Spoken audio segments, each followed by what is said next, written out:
কি রে আয়ান, ওভাবে দেওয়ালের সাথে লেপ্টে আছিস কেন? আয় আমার কাছে আয়। না মানে ম্যাডাম, আমি তো এখানেই ভালো আছি। ফ্যানটা খুব সুন্দর ঘুরছে, ওটা দেখছি। ফ্যান দেখাচ্ছি তো, কাছে আয়, আমাকে একটু আদর কর, আমার গালটা একটু ছুঁয়ে দে না। গাল ছোবো কেন? আপনার গালে কি মশা বসেছে? দাঁড়ান, আমি কয়েল নিয়ে আসছি। আজকে আয়নার রাইসার ফুলশয্যার রাত। ঘরের চারপাশে রজনীগন্ধার গন্ধে মম করছে। আয়ন ঘরের এক কোণে জড়সড় হয়ে দাঁড়িয়ে আছে, যেন সে কোনো ফাঁসির আসামি। তার পরনের শেরাওনিটা একটু ঢিলে ঢালা, আর চেহারায় রাজ্যের ভয়। অন্যদিকে রাইসা বিছানায় আদশোয়া হয়ে বসে আছে, পরনে লাল টকটকে বেনারসি, চোখে এক শিকারী দৃষ্টি। আয়ন ভয় পেয়ে চলে যেতে নিচ্ছিল, তখন রাইসা আয়ানের হাত খপ করে ধরে। গাধা একটা, কয়েল লাগবে না, আমাকে চুমু দে। কাছে আয় না। রাইসা আয়ানকে টেনে বিছানায় নিয়ে এলো। আয়ান তখন বাচ্চাদের মতো হাত পা ছুটছে। ওরে বাবারে, মা গো, আমাকে বাঁচাও।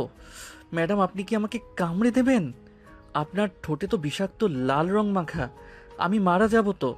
চুপ থাক একদম, ওটা লাল রং না বোকা, ওটা লিপস্টিক। আর তুই তো আমার আইনত বর, তাই চুপচাপ থাক, ডিস্টার্ব করিস না। আমি এখন তোকে খাবো। আমি কি মুরগির রোস্ট যে খাবেন?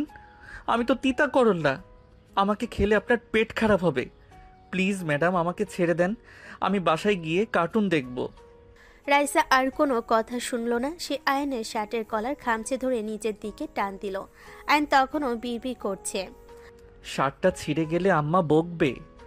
রাইসা ঝট করে আয়নের শার্টের বোতামগুলো ছিঁড়ে ফেলো। আয়ন দু হাতে নিজের বুক ঢেকে আ করে চেঁচাতে লাগলো। রাইসা তার জেদি স্বভাব দিয়ে আয়নকে একদম কাবু করে ফেলো। শুরু হলো যুদ্ধ। রাইসা যেখানে চরম রোমান্টিক আর আগ্রাসী, আয়ন সেখানে অসহায়ভাবে পা ছুটছে আর বলছে। লাগছে তো, ওরে বাবারে, চিমটি কাটবেন না। রাইসার প্রবল প্রেমের কাছে আয়ন যেন এক অসহায় শিকার। রাইসা জোর করে তার অধিকার আদায় করে নিচ্ছে, আর আয়ন শুধু ফুপিয়ে ফুপিয়ে কাঁদতে লাগলো, যেন তার অনেক বড় কোনো ক্ষতি হয়ে যাচ্ছে। রাইসা তার দীর্ঘদিনে জমে থাকা ভালো লাগা আর অধিকার বোধ থেকে আজ উন্মাদ, আর আয়ন তার সরলতা আর ভয় নিয়ে কোণঠাসা। ঘরের মৃদু আলোয় রাইসার গায়ের গহনাগুলো চিকচিক করছে। সে আয়নের শার্টের কলারটা শক্ত করে মুচড়ে ধরে তাকে বিছানার মাঝখানে টেনে আনলো। আয়ন তখন ভয়ে নীল হয়ে গেছে, তার ঠোঁট কাঁপছে। রাইসা আয়নের কানে কাছে মুখ নিয়ে তপ্ত নিঃশ্বাস ফেলে। কিরে গাধা, এত কাঁদছিস কেন? আমি কি বাঘ নাকি যে তোকে কাঁচাই গিলে ফেলবো? আয় না, আজকে তো আমাদের রাত। তুই একটু সহজ হ না বোকা, মজা নে, তবেই তো হয়। এত কাঁপছিস কেন? এই যে আমার ছোঁয়া, আমার তপ্ত আগুন, ভালো লাগছে না তোর? ম্যাডাম, ছাড়ুন না, আপনার নখ লাগছে গায়ে। ওরে বাবারে, আমার বড্ড ভয় করছে। আপনি এভাবে তাকাচ্ছেন কেন, যেন আমাকে এখনই কড়াইয়ে ভাজবেন? আয়ন দুহাত দিয়ে রাইসাকে সরানোর চেষ্টা করে। রাইসা কোনো কথা না শুনে আয়নের উপর চড়ে বসলো। তার সিল্ক শাড়ির আঁচল আয়নের মুখে আশ্রে পড়ল। রাইসা নিচু হয়ে আয়নের গলায় নিজের ঠোঁট ছোঁয়ালো। আয়ন চমকে উঠে কুকড়ে গেল। তুই জানিস না আয়ান, তোকে পাওয়ার জন্য আমি কতদিন ধরে অপেক্ষা করছি। অফিসে তোকে দেখলেই আমার এমন আদর করতে ইচ্ছে করতো। আজ আর কেউ বাধা দেওয়ার নেই, আজ শুধু তুই আর আমি। না না, আমি আপনার না, আমি আম্মার। ম্যাডাম, দয়া করে এমন করবেন না, আপনার গায়ের পারফিউমের গন্ধে আমার মাথা ঘুরছে। আয়ন বাচ্চাদের মতো পা ছুটতে ছুটতে চেঁচামেচি করতে থাকে। রাইসা এবার বিরক্ত হয়ে আয়নের দু হাত মাথার উপর চেপে ধরল। সে তার শক্ত হাতের চাপে আয়নকে বিছানায় পিষ্ট করে ফেলল। রাইসা ঝট করে আয়নের শার্টের বাকি বোতামগুলো টেনে হিঁচড়ে ফেলল। আয়নের ফর্সা বুকটা উন্মুক্ত হতে রাইসা সেখানে পাগলের মতো আদর করতে শুরু করলো। ছাড়ুন, আমি নিচে গিয়ে ঘুমাবো। ওরে মরে গেলাম রে, কামড় দেবেন না। আম্মা গো, তোমার ছেলে আজ শেষ। ম্যাডাম, আপনি তো জঙ্গলি হয়ে গেছেন, আপনার তো চিকিৎসা দরকার। তোর এই বকবকানি এখনই থামাবো আমি। চুপ থাক একদম, আমাকে বাধা দিয়ে লাভ নেই, আজ তোকে আমি ছাড়ছি না। রাইসা আয়নের ঠোঁটে নিজের ঠোঁট চেপে ধরল। রাইসা আয়নের প্রতিরোধ অগ্রাহ্য করে তার শরীরের প্রতিটি অংশে নিজের অধিকার বসাতে লাগলো। আইন প্রথমে ধস্তাধস্তি করলো। রাইসার প্রবল শক্তি আর আগ্রাসী আদরের কাছে সে ক্রমশ নিস্তেজ হয়ে পড়ল। রাইসা তাকে বিছানায় জাপটে ধরে একের পর এক উত্তেজনামূলক কাজ করতে লাগলো। আয়ন অসহায়ভাবে শুধু নিঃশ্বাস ছাড়ছিল আর মাঝে মাঝে উ আহ করছিল। রাইসা আয়নের প্যান্টের বেল্ট খুলতে খুলতে বলল, দেখ আয়ান, তুই চাইলেও আজ পালাতে পারবি না। আমি যা চাই তা আমি আদায় করেই ছাড়ি। আজ রাতে তুই বুঝবি এই রাগী বস কতটা রোমান্টিক। আপনি তো ডাইনোসর। ওরে বাবারে, বেল্ট খুলছেন কেন? প্যান্টটা ঢিলে হয়ে যাবে তো। আমি কি নেংটো হয়ে থাকবো? সিসি। আয়ন ভয়ত চোখে তাকিয়ে থাকে। রাইসা কোনো উত্তর না দিয়ে আয়নকে সম্পূর্ণ বিবস্ত্র করে ফেলল। আয়ন লজ্জায় বালিশ দিয়ে নিজের মুখ ঢাকলো। রাইসা তখন তার কামনার শিখরে। সে আয়নের উপর সর্বশক্তি দিয়ে ঝাঁপিয়ে পড়ল। শুরু হলো এক দীর্ঘ ও ক্লান্তিকর দৈহিক মিলন। রাইসা যেখানে বারবার উন্মত্ত হয়ে উঠছে, আয়ন সেখানে শুধু ব্যথায় আর ভয়ে কোঁকড়াচ্ছে। রাইসা তার নখ দিয়ে আয়নের পিঠে আঁচড় কাটছে আর আয়ন চিৎকার করে বলছে, পিঠটার ছাল তুলে দিলেন তো। কাল অফিসে আমি শার্ট পরবো কি করে? রাইসা তার চূড়ান্ত তৃপ্তি না পাওয়া পর্যন্ত আয়নকে মুক্তি দিল না। দীর্ঘক্ষণ ধরে চলে এই জোরপূর্বক আদরের পর রাইসা যখন শান্ত হয়ে আয়নের পাশে শুয়ে পড়ল, আয়ন তখন ঘামে ভেজা শরীরে এক কোণে পড়ে আছে। তার চোখে জল আর শরীরে অসংখ্য আদরের চিহ্ন। রাইসা আয়নের চুলে হাত বুলিয়ে বলে, কিরে বোকা, খুব লেগেছে? আপনি বড্ড পচা ম্যাডাম। আমার সব ইজ্জত শেষ করে দিলেন।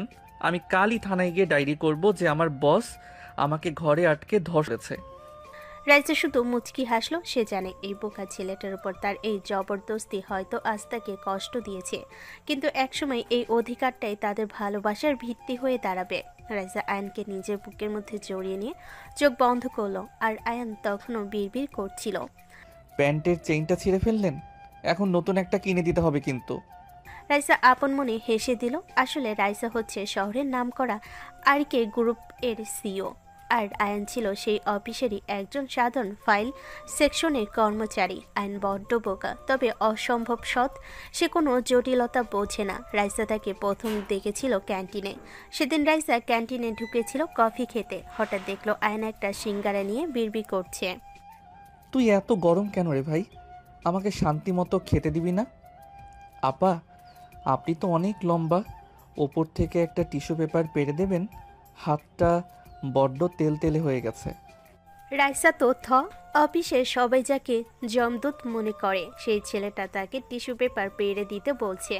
রাইসা সেদিনই কেন জানি মনে হলো এই দুনিয়ায় সবাই তো মুখোশধারী, এই বোকা ছেলেটা একদম নিখাত।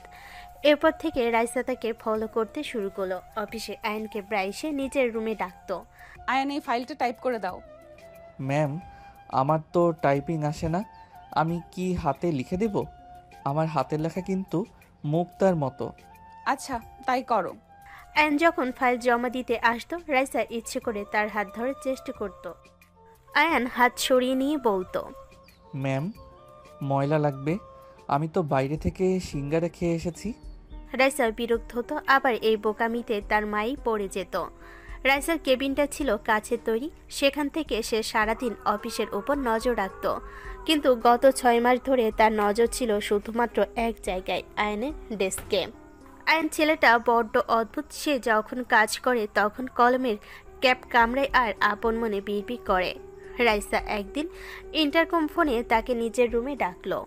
আয়ান, এদিকে এসো। জি ম্যাম। কোনো ফাইলের পাতা ছিঁড়ে গেছে নাকি? আমি কিন্তু আঠা দিয়ে লাগিয়ে দিতে পারি। রাইসা ইচ্ছে করে নিজের ওড়নাটা কাঁধ থেকে একটু সরিয়ে বলে, না, ফাইল নয়। আমার এসিটা বোধহয় কাজ করছে না, বড্ড গরম লাগছে। দেখো তো, রিমোটটা কি ঠিক আছে? আয়ন রিমোটটা হাতে নিয়ে উল্টে পাল্টে দেখলো, তারপর একদম রাইসার খুব কাছে গিয়ে তার ঘাড়ে কাছে থাকা এসি বেল্টের দিকে তাকালো। রাইসা ভাবলো এই তো সুযোগ, সে একটু শরীরটা এলিয়ে দিল। কিন্তু আয়ন হঠাৎ বলে উঠল, ম্যাম, এসিতে ধুলো জমেছে। আপনি সরে বসুন, আমি ফু দিয়ে পরিষ্কার করে দিচ্ছি। বলে সে রাইসার মুখের উপর সজোরে ফু দিল। রাইসার চোখের কাজল লেপটে একাকার। রাইসা দমে যাওয়ার পাত্রী নয়। সে আয়নকে দামি একটা ব্রেঞ্চ পারফিউম গিফট করলো। আয়ন শুকে দেখে মুখ বিকৃত করে। ম্যাম, এটা তো মশা মারার অ্যারোসোলের মতো গন্ধ। এটা মাখলে কি অফিসে ডেঙ্গু হবে না? তার চেয়ে 1 কেজি লেবু কিনলে তো সারা বছর সুগন্ধ পাওয়া যেত, আর টাকাটাও বাঁচত।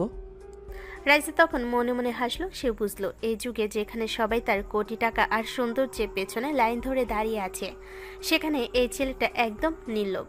সে রাইসাকে বস হিসাবে সম্মান করে ঠিকই, কিন্তু তার গ্রামারে সে মোটেও অন্ধ নয়। রাইসা বুঝতে পারলো এই বিশুদ্ধ বোকা ছেলেটাকেই তার চাই। অফিসের আরও অনেক মেয়ে আয়নকে পছন্দ করত তার এই সারল্যের জন্য। মার্কেটিং সেকশনে শিলা একদিন আয়নকে একা পেয়ে রোমাঞ্চ করার চেষ্টা করলো। সে আয়নের খুব কাছে গিয়ে কাঁধের উপর হাত রেখে বলল, আয়ন, আজ বিকেলে কি আপনি ফ্রি আছেন? আমরা কোথাও কফি খেতে পারি? শিলা আপা, বিকেলে তো আমাদের এলাকায় লোডশেডিং হয়। আম্মা বলেছে মোমবাতি কিনে রাখতে, তার জন্য বিকালেই বাড়ি চলে যেতে হবে। আর কফি খেলে তো রাতে ঘুম হবে না। তখন কি আপনি আমার হয়ে অফিসের কাজ করে দেবেন? শিলা অপমানে লাল হয়ে চলে গেল। আয়ন সবার কাজ করে দিত, কারোর টিফিন বক্স পরিষ্কার করে দিত, আবার কারোর পেনড্রাইভ খুঁজে দিত। সে এতটাই বোকা, বুঝতো না কে ওকে তাকে প্রেমের জালে ফাঁসাতে চাইছে আর কে তাকে দিয়ে কাজ করিয়ে নিচ্ছে। এদিকে রাইসা আর সময় নিতে পারছিল না। সে সারাক্ষণ বিভোর হয়ে আয়নকে দেখতো আর তাকে নিয়ে স্বপ্নে মগ্ন থাকতো। রাইসা একদিন সরাসরি তাকে বিয়ের প্রস্তাব দিল। আয়ন, আমি তোমাকে বিয়ে করতে চাই। ওরে বাবারে, আপনার মতো রাগী আপাকে বিয়ে করলে তো আমি না খেয়ে মারা যাব।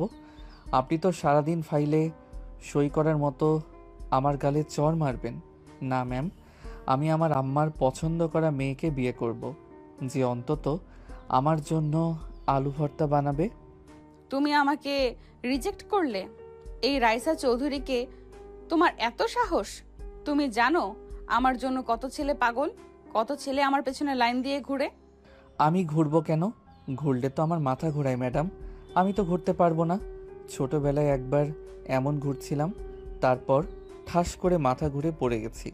এই যে এই মাথায় দাগ এখনো আছে। চুপ, ছাগল নাকি? তোমাকে কি সেই ঘুরোঘুরি করতে বলেছি? ওকে ঘোরা লাগবে না, আমাকে তুমি বিয়ে করো। না না, আমার মা বলেছে আমি এখনো ছোট, বিয়ের বয়স হয়নি, আমি বিয়ে করতে পারবো না। আরে বোকা, তোমার বয়স 25 আর আমার বয়স 30। তুমি মাত্র 5 বছরের ছোট। 25 বছরের ছেলেরা বিয়ে করে বাচ্চা হয়ে যায়, আর তুমি নিজেকে ছোট বলছো? ছি ছি, পচা কথা। ম্যাডাম, আমাকে জোর কইরেন না তো, আমি আপনাকে বিয়ে করতে পারবো না। এ বলে আয়ন চলে গেল। রাইসা অবাক হলো, সে এত সুন্দরী, কোটিপতি, অথচ এই ছেলেটা তাকে সোজাসুজি রিজেক্ট করে দিল। রাইসা চৌধুরী হাল ছাড়ার পাত্রী নন।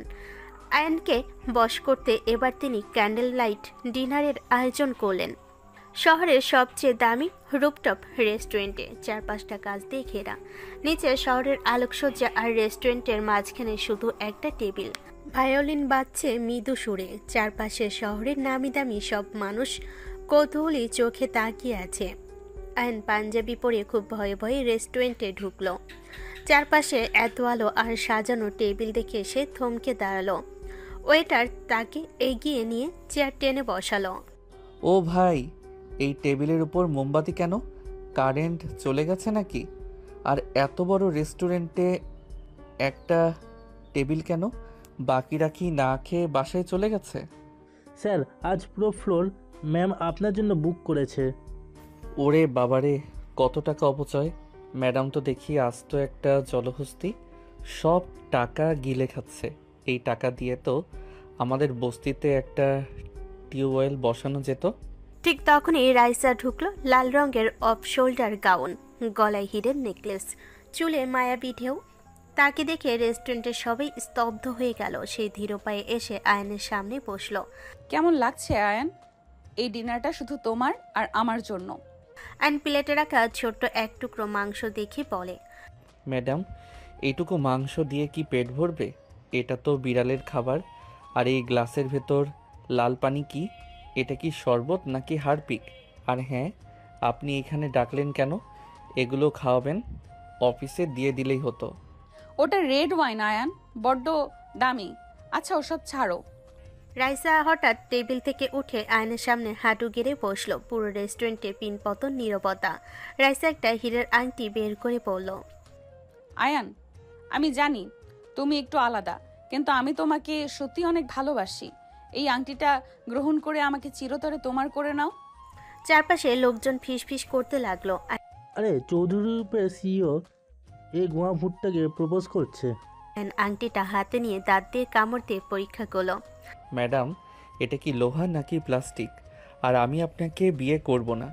আপনি বড্ড রাগী, সারাদিন আমাকে চিমটি কাটেন আর কামড়ান। আস্তে, মানুষ শুনছে, কি সব বলো? আমি সাধারণ মানুষ, আপনার এই ঝাড়বাতির মতো আংটি আমার লাগবে না। আমি রিজেক্ট করলাম। আয়ন আংটিটা টেবিলের উপর ঠাস করে রেখে দিল। চারপাশ থেকে হাসির রোল উঠল। একজন বড় ব্যবসায়ী বলে উঠল, ম্যাম, এই পাগলাটাকে দিয়ে কি করবেন? ও তো হিরে এর কদরই বুঝে না। সি, শেষ পর্যন্ত এই রাস্তার ছেলের কাছে রিজেক্ট হলেন। আয়ন দাঁড়িয়ে চিৎকার করে, খবরদার, আমাকে পাগল বলবেন না। আমি বোকা হতে পারি, কিন্তু আমি ইজ্জতওয়ালা মানুষ। ম্যাম, আমি আপনার টাকার কেনা গোলাম না। আপনি আমাকে অপমান করার জন্য এখানে আনছেন। আমি চললাম। না না আয়ান, শোনো, আমার কথা শুনে যাও। আমি তো আসলে আয়ন গটগট করে বেরিয়ে গেল। রাইসা অপমানে আর রাগে থরথর করে কাঁপতে লাগলো। সে টেবিলে গ্লাসটা আছাড় দিয়ে ভেঙে চিৎকার করে উঠল, শাট আপ এভরিওয়ান। কেউ যদি মুখে আর একটা শব্দ করো, তবে তার মুখ আমি চিরতরে বন্ধ করে দেব। রাইসা মনে মনে আরো হিংস্র হয়ে উঠল। আয়ন তাকে সবার সামনে অপমান করেছে, এর শোধ সে নেবেই। পরের দিন রাইসা অফিসে আয়নকে বাহানা দিয়ে তার কেবিনে ডাকলো। আয়ন কাজুমাজু হয়ে ভেতরে ঢুকলো। রাইসা আজ অফিসের গেট ভেতর থেকে লক করে দিয়েছে। সে তার চেয়ার থেকে উঠে আয়নের খুব কাছে গিয়ে দাঁড়ালো। রাইসা আয়নের কাঁধে হাত রেখে তাকে দেওয়ালের সাথে চেপে ধরলো। কাল অনেক বড় বড় কথা বলেছো, তাই না? টাকায় কেনা গোলাম নও।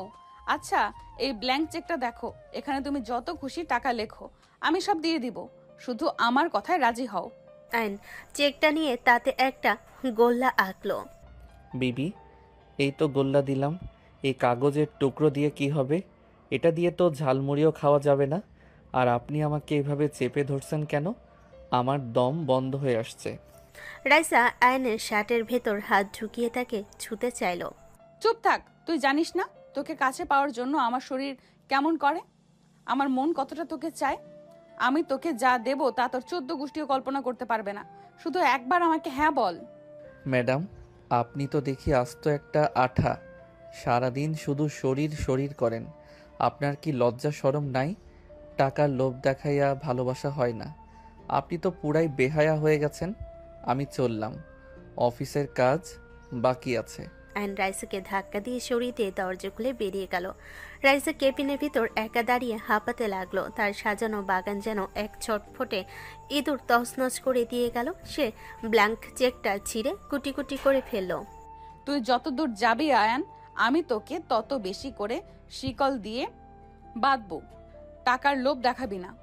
আচ্ছা, দেখাবো তোকে আসল পাগলামি কি। তোকে আমি ভিখারি বানিয়ে আমার পায়ের নিচে বসিয়ে রাখবো, তবুও তোকে আমি ছাড়বো না। আয়ন বাইরে গিয়ে সহকর্মীদের বলল, ভাই, ম্যাডাম তো দেখি পুরাই পাগল। আমাকে টাকার কাগজ দেখাইয়া কুস্তি লড়তে চায়। আজব দুনিয়ারে বাবা। অফিসে সকলে হো হো করে হেসে দিল। রাইসা আড়াল থেকে সেই কথা শুনে রাগে নিজের চুল টেনে ছিঁড়তে চাইল। তার আভিজাত্য আর অহংকার আজ এক বোকা ছেলের কাছে বারবার ধুলোয় মিশে যাচ্ছে, যা তাকে আরো বেশি উন্মাদ করে তুলল। এরপর রাইসা অনেকদিন ধরে চেষ্টা করলো, কিন্তু কোনোভাবেই রাজি করানো গেল না। এতে রাইসার জেদ আরও বেড়ে গেল। সে বুঝলো আয়নকে পেতে হলে বসগিরি নয়, বরং গুন্ডামি করতে হবে। রাইসা একদিন ধৈর্য হারিয়ে ফেল। সে তার কালো রঙের পাজেরো গাড়ি আর 4 জন হাতির মতো দেখতে বডিগার্ড নিয়ে সোজা চলে গেল আয়নদের বস্তিতে। বস্তির সরু গলিতে দামি গাড়ির চাকা ঢুকতেই শোরগোল পড়ে গেল। রাইসা গাড়ি থেকে নেমে কালো চশমাটা ঠিক করে গম্ভীর গলায় কমান্ড দিল, কই যাও তোমরা? আয়নকে তুলে আনো। বডিগার্ডরা যখন আয়নের ঘরে ঢুকে তাকে চ্যাংদোলা করে বের করে আনলো, তখন আয়ন বাচ্চাদের মতো পা ছুটতে শুরু করলো। ওরে বাবারে, আমাকে কিডন্যাপ করছে। আম্মা গো, তোমার পোলারে মলি সাহেবরা নিয়ে যাচ্ছে। ও ম্যাম, আপনি কেন? আমি কি অফিসের কোনো স্ট্যাপলার চুরি করেছি, নাকি অফিসের ঝাড়ু ভেঙেছি? আমাকে নামান, আমি কিছু করিনি। আয়নের মা ঝাড়ু নিয়ে তেড়ে এলেন। ওই তোরা কে? আমার বাজান রে ছাইরা দে। তোরা কারা? খালাম্মা, আপনার ছেলেকে আমি কিডন্যাপ করেছি। ও এখান থেকে আমার প্রাসাদে থাকবে, ও এখন থেকে আমার প্রাসাদে থাকবে, আপনার কোনো চিন্তা নেই। কি কই সব? এই মাইয়া, তুমি আমার পোলারে কেন কিডন্যাপ করবা? কি কই সব? আমার পোলা কি করছে? আমার মন চুরি করে এরপর পালিয়ে এসেছে, এখন ধরে নিয়ে যেতে এসেছি। ওমা, আমার পোলারে কিছু করবা? কিছু না, শুধু বিয়ে করব। আপনি চিন্তা করেন না, আপনাকেও রানীর হালে রাখবো। এখন আসি। বস্তির মানুষ কানাঘুষা শুরু করলো। আরে লতিফার পোলা তো আলাদিনের চেরাক পাইছে, স্বয়ং মালকিন আয়সা তারে ধইরা নিয়ে গেল। ওরে লতিফা, দেখ তোর পোলারে নিতে আইছে সেই ডাইনি মালকিন। বাসে এনে রাইসা আয়ানকে নিজের ঘরে আটকে রাখলো। রাইসার বাবা মা অনেক মানা করলেন। মা, এই বোকা ছেলেটাকে দিয়ে তুই কি করবি? ও তো তোর যোগ্য নয়। রাইসা কারোর কথা শুনলো না। আয়ন যখন বিয়েতে রাজি হচ্ছিল না, রাইসা তার ড্রয়ার থেকে একটা খেলনা পিস্তল, যা দেখতে একদম আসল, বের করে আয়নের মাথায় ঠেকিয়ে বলল। কবুল বলবি নাকি মাথায় গুলি উড়াবো? আয়ন ভয়ে থরথর করে কাঁদতে লাগলো। সে কাঁদতে কাঁদতে বলল, ওরে গুলি মাইরেন না, মরে যাব। করব বিয়ে করব, তাও মাইরেন না। কিছুক্ষণের মধ্যে কাজে এনে বিয়ে পড়ানো হলো। আয়ন ভয়ে ভয়ে কবুল বলে ফেলল। রাইসা তো মহা খুশি। বিয়া তো করলাম, এখন কি আমাকে দিয়ে হাঁড়ি বাসন মাজাবেন, নাকি আপনার অফিসের ফাইল বয়ে বেড়াতে হবে? কি কি করতে হবে সব ডেমো আজ রাতেই দেখিয়ে দিব। রাইসা শয়তানি হাসি দিল। আয়ন বোকার মতো ভয়ে ভয়ে রইল। সে কবুল বলে দিল ঠিকই, কিন্তু তার কান্না থামলো না। অবশেষে রাত এলো। বাসর ঘর সাজানো হয়েছে দামি সব ফুল দিয়ে। আয়ন ঘরের এক কোণে চুপচাপ বসে আছে। তার পরনের নতুন শেরওয়ানিটা সে বারবার টানছে, যেন সেটা তাকে কামড় দিচ্ছে। রাইসা ঘরে ঢুকলো। পরনের টকটকে লাল বেনারসি, কপালে বড় টিপ আর চোখে এক আদিম শিকারী নেশা। এরপর কি হলো তা তো শুনলেনি। রাইসার বাসর ঘরে সেই উত্থাল রজনী যখন শান্ত হলো, তখন ভোরের আলো ফুটতে আর মাত্র কয়েক ঘন্টা বাকি। রাইসা জীবনের সবচেয়ে বড় তৃপ্তি নিয়ে অঘরে ঘুমোচ্ছে। তার দুর্ধর্ষ বসের ইমেজটা এখন যেন এক শান্ত বিড়ালের মতো। সে তার শিকারকে জাপটে ধরে স্বপ্নের দেশে পাড়ি জমিয়েছে। কিন্তু আয়নের চোখে ঘুম নেই। তার সারা শরীরে রাইসার ভালোবাসার স্মারক, নখের আঁচড় আর দাঁতের কামড়ের দাগ। সে সিলিংয়ের ফ্যানের দিকে তাকিয়ে ভাবছে, এখন রাক্ষসীর পাল্লায় সে পড়ল। রাত তখন আনুমানিক ৩টা। চারপাশ নিঝুম, শুধু এসির মৃদু গুঞ্জন আর রাইসার নাক ডাকা শোনা যাচ্ছে। ঘর ঘর ঘর ঘর। আইন অতি সাবধানে রাইসার হাতের বাঁধন থেকে নিজেকে ছাড়িয়ে নেওয়ার চেষ্টা করলো। রাইসা ঘুমের ঘরে একটু বিড়বিড় করে আয়নকে আরও কাছে টেনে নিতে চাইল। আয়নের সাথে সাথে কাঠের পুতুলের মতো জমে গেল। ওরে বাবারে, ডাইনিটা কি সজাগ হয়ে গেল!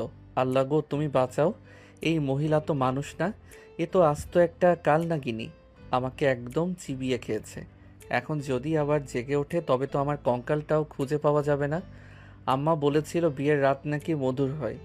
আমার কাছে তো এটা তেঁতুলের চেয়েও টক লাগছে। আয়ন খুব শক্তপণে বিছানা থেকে নামলো। তার নিজের জামাকাপড় কোথায় ছিটকে পড়েছে তার কোনো ঠিক নেই। রাইসা কাল রাতে আগের মাথায় তার শার্টের সব বোতাম ছিঁড়ে ফেলেছে, আর প্যান্টটা কোথায় ছুঁড়ে মেরেছে তাও অন্ধকারের হদিস নেই। আয়ন অন্ধকারে হাতড়ে হাতড়ে আলমারির পাশে রাইসার একটা দামি মেরুন রঙের সিল্কের শাড়ি পেল। সে কোনো কিছু না ভেবে সেই শাড়িটা নিজের কোমরে লুঙ্গির মতো করে পেঁচিয়ে নিল। আর শরীরের ওপর অংশ খালি, গায়ে রাইসার নখের অসংখ্য দাগ। সে জানালার পর্দা সরিয়ে নিচে উকি দিল। দোতলা থেকে লাফ দেওয়া মানে ঠ্যাং ভাঙ্গা। সে দরজার দিকে এগিয়ে গেল, কিন্তু রাইসা আগে থেকে চাবিটা নিজের বালিশের নিচে গুজে রেখেছিল। কি শয়তান রে বাবা, চাবিও লুকায় রাখছে। এখন আমি যাব কই? ওই তো বারান্দা। পাইপ বেয়ে নামতে হবে। ছোটবেলায় আম চুরি করতে গিয়ে গাছে চড়ার অভ্যাস আজই কাজে লাগবে। আনসারিটা বুকের উপর দিয়ে টেনে একটা শক্ত গিট দিল, যাতে দৌড়ানোর সময় খুলে না যায়। তারপর বারান্দার রেলিং টপকে পাইপ ধরে কোনো মতে নিচে নামলো। গেটে বডিগার্ডরা চেয়ারে বসে নাকে তেল দিয়ে ঘুমাচ্ছিল। একদম দেওয়াল ঘেঁষে বিড়ালের মতো চুপি চুপি কেটে ছোট দরজাটা দিয়ে বেরিয়ে রাস্তায় দৌড় দিল। মাঝ রাস্তায় কোনো রিক্সা নেই, শুধু ল্যাম্পপোস্টের হলুদ আলো। সেই দামি সিল্কের শাড়ি পরে পাগলের মতো বস্তির দিকে দৌড়াতে লাগলো। দূর থেকে দেখলে মনে হচ্ছিল কোনো এক অদ্ভুত পেতাত্তা মেরুন রঙের কাপড় উড়িয়ে বাতাসে ভাসছে। সকাল 8টা, সূর্যের তপ্ত আলো রাইসার মুখে পড়তে সে আড়মোড়া ভেঙে জেগে উঠল। তার মুখে এক বিজয়ী হাসি, চোখে নেশাতুর আবেশ। সে হাত বাড়িয়ে বিছানায় আয়নকে খুঁজতে লাগলো, কিন্তু হাত পড়ল ঠান্ডা চাদরের উপর। রাইসা ঝট করে চোখ মেলো, বিছানা খালি, বালিশটা পড়ে আছে মেঝের এক কোণে, আর চাদরটা দুমড়ে মুছে একাকার। আয়ান, কি রে গাধা, বাথরুমে গেছিস নাকি? আয় বেরো, অনেক বেলা হয়েছে। আজ তোকে নিয়ে অফিসে যাব, মেকআপ দিয়ে তোর গলার দাগগুলো ঢেকে দিতে হবে। আয় বেরো বলছি। কিন্তু কোনো উত্তর নেই। রাইসা বাথরুমের দরজা ধাক্কালো, সেটা খোলা, আলমারির আড়ালে খুঁজলো, এমনকি খাটের নিচে উকি দিল। কোথাও আয়নে। হঠাৎ তার নজর গেল বারান্দার গ্রিলের দিকে। সেখানে আয়নের শার্টের একটা সুতো আটকে আছে। রাইসার মাথা মুহূর্তেই আগুনের গোলার মতো গরম হয়ে গেল। আয়ান, তুই পালিয়েছিস? আমার ঘর থেকে পালানোর সাহস তোর হলো কি করে? বডিগার্ড রতন, তোরা কোথায়? সব কটাকে আজ আমি জ্যান্ত কবর দেব। রাইসার চিৎকারে পুরো দোতলা কেঁপে উঠল। কাজের লোক থেকে শুরু করে বাড়ির সিকিউরিটি গার্ডের ভয়ে কাঁপতে কাঁপতে ঘরের দরজায় এসে জড়ো হলো। রাইসা তখন আলুথালু চুলে বেনারসি শাড়িটা কোনো মতে জড়িয়ে রাগে অগ্নিশর্মা হয়ে দাঁড়িয়ে আছে। তার চোখে তখন খুনে নেশা। রাইসা বডিগার্ডের কলার চেপে ধরে ঝাঁকাতে ঝাঁকাতে বলে, কুত্তার বাচ্চারা, তোরা গেটে কি করছিলি? আমার বর পালিয়ে গেছে আর তোরা নাকে তেল দিয়ে ঘুমাচ্ছিলি? তোদের কি মাইনে দেই আমি ঘুমিয়ে থাকার জন্য? ম্যাম মাফ করে দেন, আমরা তো কাউকে গেট দিয়ে বের হতে দেখিনি। শুধু রাত 3টার দিকে একটা পাগলকে দেখেছি, মেরুন রঙের শাড়ি পইরা বস্তির দিকে দৌড়াইতেছে। লম্বা চুল আসছিল না, কিন্তু কাপড়টা শাড়ি আসিল। আমরা ভাবছি এলাকায় কোনো অতৃপ্ত আত্মা, আর তার কাছে আর যাই নাই। রাইসা নিজের মাথায় হাত দিয়ে ধপ করে সোফায় বসে পড়ল। শাড়ি পরে? ওরে আল্লাহ, ও আমার মেরুন রঙের দামি সিল্কের শাড়িটা নিয়ে পালিয়েছে। গাধাটা তো আমার মান সম্মান সব ধুলোয় মিশিয়ে দেবে। লোকে ভাববে আমি ওর উপর এতই অত্যাচার করছি যে ও শাড়ি পরে পালিয়েছে। রাইসা দ্রুত ফোন বের করলো। সে তার অফিসের স্পেশাল সিকিউরিটি টিম আর প্রাইভেট ইনভেস্টিগেটরদের কল দিল। শোনো সবাই, আয়ান যদি বস্তিতে গিয়ে থাকে তবে পুরো বস্তি ঘিরে ফেলো। মাছি গলায় জায়গাও যেন না থাকে। ওকে চ্যাংদোলা করে ধরে আনবে। আর খবরদার, কেউ যেন জানতে না পারে যে ও শাড়ি পরেছিল। যদি কেউ হাসে বা কোনো ছবি তোলে তবে তার হাত পা আমি ভেঙে গুঁড়ো করে দিব। আজই ওকে চাই আমার সামনে। রাইসা দূরত্ব তৈরি হয়ে নিল। তার পরনে এখন কালো রঙের স্যুট, চোখে সানগ্লাস, ঠিক যেন এক মাফিয়া ডন। তার গাড়ি যখন বাড়ির গ্যারেজ থেকে বের হলো, টায়ারের ঘর্ষণে রাস্তা দিয়ে ধোঁয়া উড়ল। রাইসা জানতো আর নিশ্চিত তার মায়ের আঁচলের নিচে লুকিয়ে থাকবে। আর আজ রাইসা সেখানে গিয়ে যে তাণ্ডব করবে তা বস্তির মানুষ আগামী 10 বছর গল্প করবে। রাইসা মনে মনে বলছে, আয়ান, তুই পালানোর পথ পাবি না। এই লেডি হিটলারের খাঁচা থেকে বাঘও পালাতে ভয় পায়। আর তুই তো সাধারণ একটা ঘর কোনো বলদ। তোকে আজ আমি এমন শাস্তি দিব যে তুই পালানো তো দূর, বিছানা থেকে নামার কথা ভাবলে তোর কলিজা শুকিয়ে যাবে। গাড়ি তীব্র গতিতে বস্তির সরু গলির দিকে এগিয়ে চলো, যেখানে আয়ন এখন রাইসা সেই দামি শাড়িটা জড়িয়ে ঘরের কোণে বসে থরথর করে কাঁপছিল। বস্তির সরু গলিটা তখন সকালের রোদে আর ধুলোয় মাখামাখি। ঠিক সেই সময় একটা চকচকে কালো পাজরো গাড়ি বিকট শব্দে ব্রেক কষে থামলো। বস্তির বাচ্চারা আর মহিলারা হা করে তাকিয়ে আছে। গাড়ি থেকে নামলেন স্বয়ং লেডি হিটলার রাইসা চৌধুরী। পরনে দামি কালো ব্লেজার, চোখে সানগ্লাস আর হাতে একটা চামড়ার ছোট্ট চাবুক, যা সে রাগের মাথায় গাড়ি থেকে তুলে এনেছে তার পেছনে 4 জন পালোয়ান বডিগার্ড। রাইসা গটগট করে আয়নদের ভাঙাচোরা ঘরের দিকে এগিয়ে গেল। বস্তির মহিলারা কানাঘুষা করছে। ওরে লতিপা, দেখ তোর পোলারে নিতে আইছে সেই ডাইনি মালকিন। ভেতরে আয়ন তখন তার মায়ের কোলে ঘেঁষে বসে কাঁপছে। তার গায়ে তখন রাইসা সেই মেরুন রঙের সিল্কের শাড়িটা জড়ানো, লুঙ্গির মতো করে পরা সেই শাড়ির আঁচলটা সে গলার সাথে পেঁচিয়ে রেখেছে। মা, ও আয়শা পড়ছে, ওই রাক্ষসী আয়শা পড়ছে। আমাকে লুকাও মা, আমাকে চালের ড্রামের ভেতর ঢুকাইয়ে রাখো।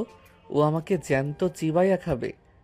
ওরে গাধা, তুই রাইত বিরাইতে বউয়ের শাড়ি পইরা কেন ভাগলি? এখন তো মান ইজ্জত সব গেল। ঠিক তখনই লাথি মেরে ঘরের দরজাটা খুলল রাইসা। ধুলোবালি উড়ে একাকার। রাইসা ভেতরে ঢুকে আয়নের উপর এক পলক তাকিয়ে নিজের চোখ কপালে তোলো। আয়নকে শাড়ি পরা অবস্থায় দেখে সে হাসবে না কাঁদবে বুঝতে পারছে না। রাইসা চাবুকটা হাতের তালুতে মারতে মারতে বলে, বাহ, চমৎকার। আমার দামি সিল্কের শাড়িটা তো তোকে বেশ মানিয়েছে আয়ান। তা বাসর ঘর ছেড়ে এই বেশে বস্তিতে ক্যাটওয়াক করতে আসার শখ হলো কেন? আয়ন মায়ের পেছনে লুকিয়ে বলে, ম্যাম মানে বিবি, আমি আর আসবো না। আপনার শাড়ি আমি ফেরত দিয়ে দেব, ওটা ধুয়ে ইস্ত্রি করে দেব। আমাকে মাফ করে দেন। ধর একে, চ্যাংদোলা করে গাড়িতে তোল, আর এই শাড়ি পরা অবস্থাতে ওকে অফিসের মাঝখানে দিয়ে নিয়ে যাবি। সবাই দেখুক রাইসা চৌধুরীর বর কত বড় ফ্যাশন আইকন। আয়নের মা রাইসা পা ধরতে চাইলেন। মাগো আমার পোলাটা মাগো আমার পোলাটা বোকা, ওরে ক্ষমা কইরা দাও, ওরে নিয়া গিয়া মাইরো না। চিন্তা করবেন না খালাম্মা, ওকে আমি মারবো না। ওর জন্য আমি স্পেশাল একটা ট্রিটমেন্ট রেডি করে রেখেছি। ওকে শুধু আমার সাথে নিয়ে যাচ্ছি। বডিগার্ডরা আয়নকে পা জোকলা করে তুলে নিল। আয়ন চিৎকার করে আকাশ বাতাস কাঁপিয়ে দিল। বাঁচাও, আমাকে কিডন্যাপ করছে। ওরে পুলিশ ভাইরা, আমাকে এই পেতনির হাত থেকে বাঁচান। কিন্তু রাইসার দাপটে বস্তিকেও টু শব্দ করার সাহস পেল না। রাইসা আয়নকে সোজা নিয়ে এলো তার অফিসের খাস কামরায়। আয়ন তখনও সেই শাড়ি পরা। রাইসা অফিসের সব গেট লক করে দিল। সে তার চেয়ারে হেলান দিয়ে বসে আয়নকে দেখছে। আয়ন মেঝেতে বসে ফুপিয়ে কাছে। আয়ান, তুই ভেবেছিলি আমার হাত থেকে পালিয়ে যাবি? তুই জানিস না রাইসা চৌধুরী যা একবার ধরে তা সে মরে গেলেও ছাড়ে না। তুই পালিয়ে আমার ইগোতে আঘাত করেছিস। এইবার তোর শাস্তি শুরু হবে। বিবি, আমার ভুল হয়ে গেছে। আপনার ওই আদর আমি সহ্য করতে পারি না। আমার হাড়গোড় সব ব্যথা হয়ে গেছে। আমাকে ছেড়ে দেন। আমি ফাইল সেকশনে গিয়ে ধুলোবালি পরিষ্কার করব, তাও ভালো। রাইসা কাছে এগিয়ে এসে আয়নের চিবুক ধরল। বা বিবি বললি, ভালো লাগলো। তা বিবি বলিস আবার গোলাম কেন? আর ফাইল সেকশন না, আজ থেকে তুই আমার পার্সোনাল স্লেভ, দাস। আর তোর শাস্তি হলো আগামী 1 সপ্তাহ তুই এই রুম থেকে বের হতে পারবি না। আমি যখন অফিসে থাকবো তুই আমার পায়ের কাছে বসে থাকবি, আর যখন বাসায় ফিরবো তখন কাল রাতের বাকি অংশ পূরণ করতে হবে। আয়ন আটকে উঠল। সে বুঝলো পালানোর কোনো পথ নেই। রাইসা আয়নকে টেনে নিজের কোলের কাছে নিয়ে এলো। সে আয়নের সেই নখের আঁচড় দেওয়া বুকটা নিজের নখ দিয়ে আবার একটু ঘষলো। আয়ন ওহ করে উঠল। রাইসা আয়নের কানে ফিসফিস করলো, আজ রাতে আমি তোকে কোনো শাড়ি পরার সুযোগ দেব না আয়ান। আজ তোকে আমি শিকল দিয়ে বিছানার সাথে বেঁধে রাখবো, দেখি তুই কিভাবে পালাবি। বিবি, আপনি কি আমাকে মেরে ফেলবেন? না রে গাধা, তোকে আমি মারবো না। তোকে আমি ভালোবাসার জ্বালায় পুড়িয়ে মারবো। তুই যত পালাবি আমি তোকে তত বেশি করে চাপটে ধরবো। রাইসা আয়নের শাড়ির আঁচলটা ধরে টান দিল। শাড়িটা খুলে মেঝেতে পড়ে গেল। আয়ন ভয়ের চোখ বন্ধ করে ফেল। রাইসা তার জবরদস্তি আর জেদের চরম সীমানায় পৌঁছে গেল। সে আয়নকে জাপটে ধরে তার ঠোঁটে এক হিংস্র চুমু দিল। আয়ন বুঝলো এই বাঘিনী খাঁচে সে আজীবন বন্দি। সেদিন অফিসের ভেতর থেকে আয়নের করুণ আর্তনাদ শোনা যাচ্ছিল, আর রাইসা চৌধুরী তার বিজয়ে হাসিতে পুরো রুম কাঁপিয়ে দিচ্ছিল। রাইসা মনে মনে ভাবছে, আরে আয়ান, তুই যত পালাবি আমি ততবার তোকে আরো বেশি করে নিজের করে নেব। তুই শুধু আমার, শুধুই আমার। অফিসের বাকিদের বের করে দেওয়া হয়েছিল, তাই কেউ এ ব্যাপারে জানতো না। রাইসা তার দামি চামড়ার চেয়ারে পা তুলে বসে আছে। তার সামনে মেঝেতে আয়ন বসে ফুপিয়ে ফুপিয়ে কাছে। রাইসা তার হাতের ছোট্ট চাবুকটা দিয়ে টেবিলের ওপর মৃদু আঘাত করছে, যা শুনে আয়নের কলিজা শুকিয়ে যাচ্ছে। কিরে গাধা, কান্না থামাবি নাকি চাম্বুক দিয়ে তোর পিঠের ছাল তুলে নেব? কাল রাতে আমার ঘর থেকে পালিয়ে আমার ইজ্জত ধুলোয় মিশিয়েছিস, এখন আবার ঢং করে কান্না? বিবি, ও বিবি, আমি তো আপনার ভালো চাইয়া ভাগছিলাম। আপনি তো মানুষ না, আপনি তো রাক্ষসী। কাল রাইতে আপনি যেভাবে আমাকে কামড়াইছেন, আমার মনে হয়েছে আমি বোধহয় কোনো নেকড়ের মুখে পড়ছি। আমি বাঁচতে চাই বিবি, আমি মরতে চাই না। মরবি কেন রে বলদ? তোকে তো আমি মারবো না, তোকে আমি আদরে আদরে শেষ করে দেব। শোন, এখন থেকে তুই এই রুমেই থাকবি। অফিসের কেউ জানবে না তুই এখানে। তুই হবি আমার সিক্রেট স্লেভ। রাইসা টেবিল থেকে একটা দামি বার্গার তুলে আয়নের মুখের সামনে ধরল। খা, এটা খা। শরীর ঠিক না থাকলে আজ রাতে আমার ধকল সইবি কি করে? এটা কি? এটা তো দেখতে পাউরুটির ভেতরে ঘাস পাতা ঢুকানো। বিবি, আমি এসব ঘাস খাই না। আমাকে 2টা আলুর চপ আর মুড়ি এনে দেন। ওসব খেলে গায়ে শক্তি হয়। চুপ, যেটা দিয়েছি সেটাই খাবি। বেশি কথা বললে তোকে আজ কাঁচায় চিবিয়ে খাবো। আয়ন ভয়ে ভয়ে বার্গারটাই কামড় দিল আর চোখ মুখ কুচকে বলল, ইস কি তিতা, এর চেয়ে আম্মার হাতের পান্তা ভাতও ভালো ছিল। রাইসা আয়নের এই বোকামিতে রাগে কাঁপছে, আবার তার এই সরলতা দেখে ভেতর ভেতর এক অদ্ভুত রোমাঞ্চ অনুভব করছে। দুপুর গড়িয়ে বিকেল হলো। রাইসা আজ অফিসে কোনো কাজ করছে না, সে শুধু আয়নকে নিয়ে খেলছে। সে আয়নের মাথায় নিজের দামি হীরের মুকুটটা পরিয়ে দিল। দেখ তো আয়ান, তোকে একদম রাজপুত্রের মতো লাগছে না? বিবি, এটা তো ঝাড়বাতির মতো জ্বলতেছে। এটা মাথায় দিলে যদি কারেন্ট শক লাগে। আর এটা বড্ড ভারী, আমার ঘাড় মটকায় যাবে তো। আপনি বরং আমাকে একটা গামছা দেন, মাথায় পেঁচিয়ে রাখবো। রাইসা এবার আয়নকে জোর করে নিজের কোলের কাছে টেনে নিল। সে আয়নের কানের কাছে গিয়ে ফিস ফিস করে বলল, আয়ান, আজ রাতে আমি তোকে কোনো শাড়ি পরার সুযোগ দিব না। আজ তোকে আমি শিকল দিয়ে বিছানার সাথে বেঁধে রাখবো, দেখি তুই কিভাবে পালাস। শিকল? বিবি, আমি কি চোর নাকি কুত্তা যে শিকল দিয়া বাঁধবেন? আপনি তো পুরাই পাগল হইয়া গেছেন। আমি আপনারে মানি না। আপনি আমার বউ না, আপনি আমার যমদূত। রাইসা আয়নের কথা শুনে আরো বেশি উত্তেজিত হয়ে গেল। সে আয়নের শার্টের কলার ধরে নিজের দিকে টেনে আনলো। তুই মানবি না? আচ্ছা, দেখাচ্ছি মজা। তুই যত আমাকে অগ্রাহ্য করবি, আমি তত তোকে দাফন করে দেব আমার ভালোবাসায়। ঠিক তখনই রাইসার সেক্রেটারি দরজায় নক করলো। রাইসা ঝট করে আয়নকে টেবিলের নিচে ধাক্কা দিয়ে ঢুকিয়ে দিল। কামিন। সেক্রেটারি ভেতরে ঢুকে বলল, ম্যাম, বিদেশের ক্লায়েন্টেরা মিটিংয়ের জন্য অপেক্ষা করছে। আজ তো অফিস বন্ধ রেখেছি, তাও এলে? ম্যাম, দরকার ছিল, সরি। রাইসা টেবিলের উপর হাত রেখে কথা বলছে আর টেবিলের নিচে আয়ন রাইসার পায়ের জুতো নিয়ে খেলা করছে। হঠাৎ আয়ন রাইসার পায়ে সুড়সুড়ি দিয়ে দিল। রাইসা মিটিংয়ে সিরিয়াস কথার মাঝখানে হি হি করে হেসে উঠল। সেক্রেটারি অবাক হয়ে তাকালো। ম্যাম, কিছু বললেন? না না, তুমি যাও, আমি আসছি।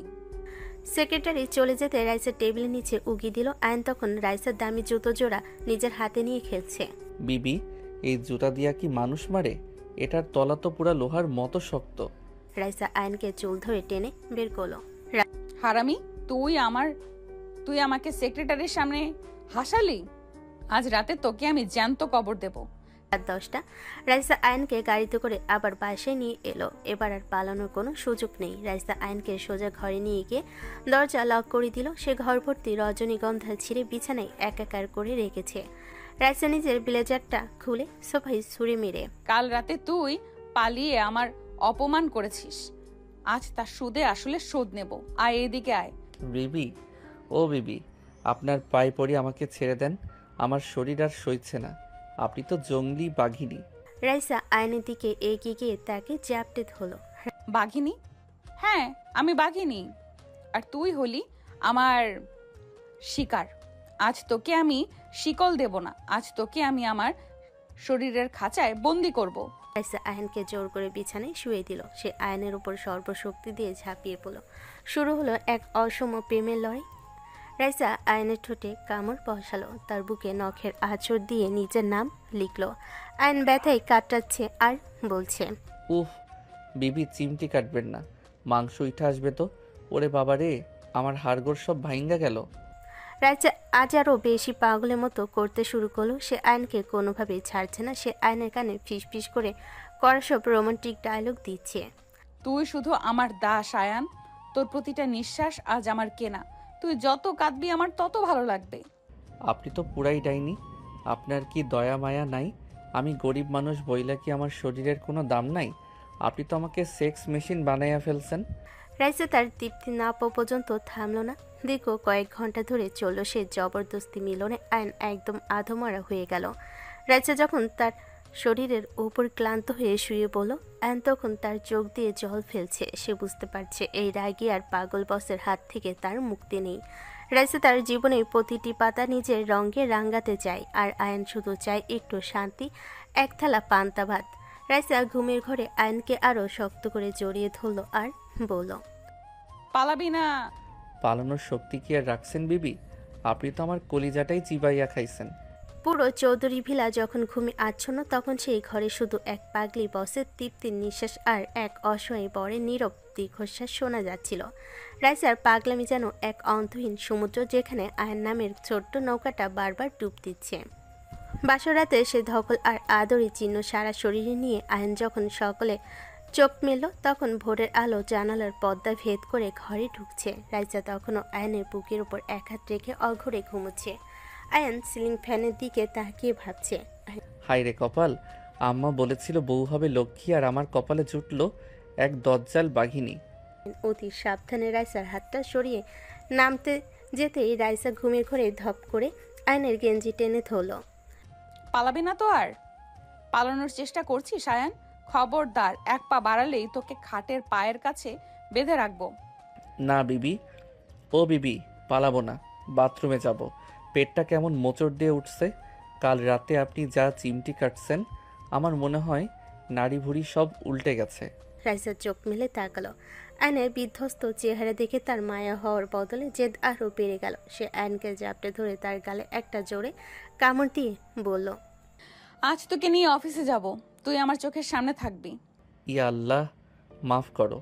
রাইসা চৌধুরী যখন অফিসে ঢুকলো, তখন তার এক হাতে দামি হ্যান্ডব্যাগ আর অন্য হাতে আয়নের কবজি শক্ত করে ধরা। অফিসের পিয়ন থেকে শুরু করে ম্যানেজার সবাই হাঁ করে তাকিয়ে আছে। আয়ন কাচুমাচু হয়ে রাইসার পেছন পেছন হাঁটছে। সবার ফিসফিসানি শুরু হয়ে গেল। আরে ম্যাডাম তো আজ তার বরকে নিয়েই অফিসে চলে আসছেন। রাইসা নিজের কেবিনে ঢুকে দরজা লক করে দিল। তারপর বডিগার্ড রতনকে ইন্টারকমে ডাকলো। রতন, একটা পাতলা স্টিলের চেইন আর তালা নিয়ে আয় তো। আয়ন ভয়ে চেয়ার থেকে লাফিয়ে ওঠে। ওরে বাবারে, বিবি শিকল কেন? আমি কি পাগল নাকি যে শিকল দিয়ে বাঁধবেন? আমি তো আপনার বাধ্য গোলাম হয়েই আছি। তুই বাধ্য, কিন্তু তুই বড্ড বেশি সুন্দর। তোকে এই অফিসের মেয়েরা দেখলে নজর দেবে। আমি চাই না আমার জিনিসে কেউ চোখ রাখুক। রতন, ও আর এক পা টেবিলের পায়ার সাথে হালকা করে বেঁধে দে।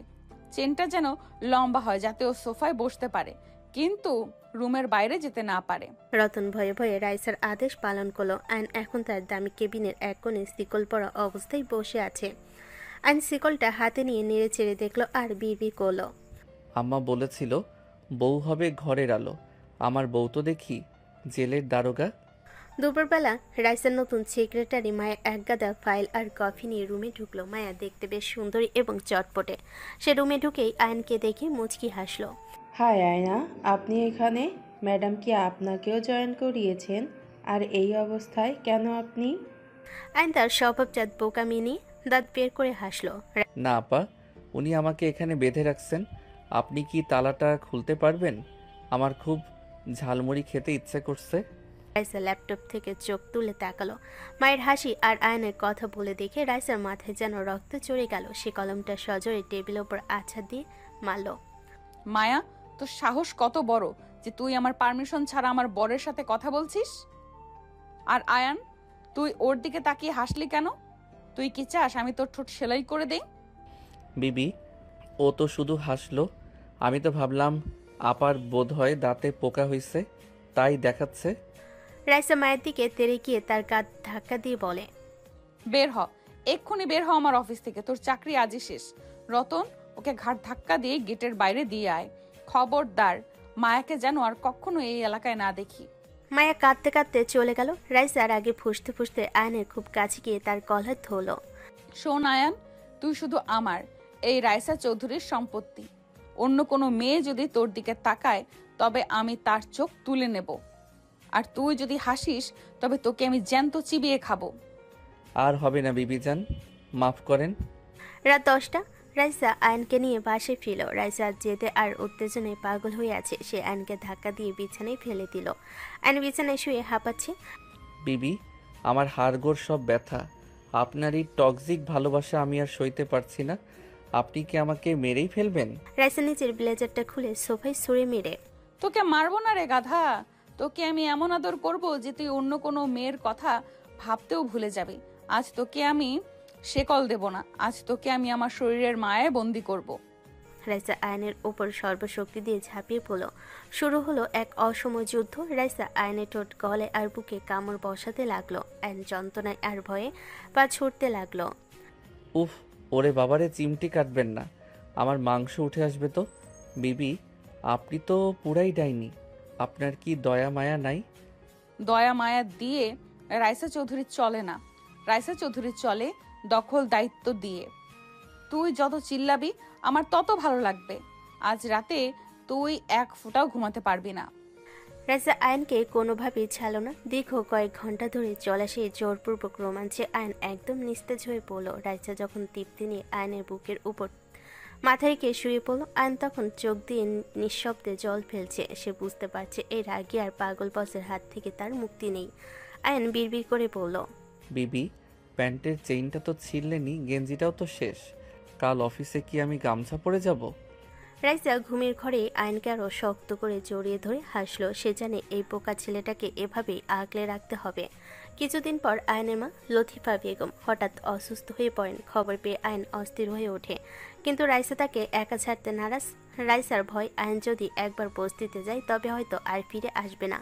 রাইসা আয়নকে যেতে দিতে রাজি হয় এক শর্তে, সে নিজেও যাবে। কিন্তু রাইসা চৌধুরী যদি তার দামি পাজরো গাড়ি নিয়ে বস্তিতে ঢুকে তবে শোরগোল পড়ে যাবে আর বস্তির মানুষের গা ঘেঁষাঘেঁষি নিতে পারবে না। তাই রাইসা এক অদ্ভুত বুদ্ধি বের করলো। সে নিজের দামি পোশাক ছেড়ে একটা সাধারণ সুতির শাড়ি পরল, চোখে সানগ্লাস আর মাথায় বড় ঘোমটা দিয়ে ছদ্মবেশ নিল। সে আয়নকে বলল, আমি তোর বডিগার্ড হয়ে যাব, কেউ যেন বুঝতে না পারে আমি তোর বউ। কেউ আবার না বুঝবে, আমি তো বুঝে যাচ্ছি। বলত, তুই তো জানবি তুই আমার বর। নে চল এবার। আয়ন বস্তিতে ঢুকতে তার পুরনো বন্ধু আর পাড়ার মেয়েরা তাকে ঘিরে ধরল। আয়ন মাকে জড়িয়ে ধরে, আম্মা, তোমার কি হয়েছে? তুমি কি না খেয়ে শুকাইয়া গেছো?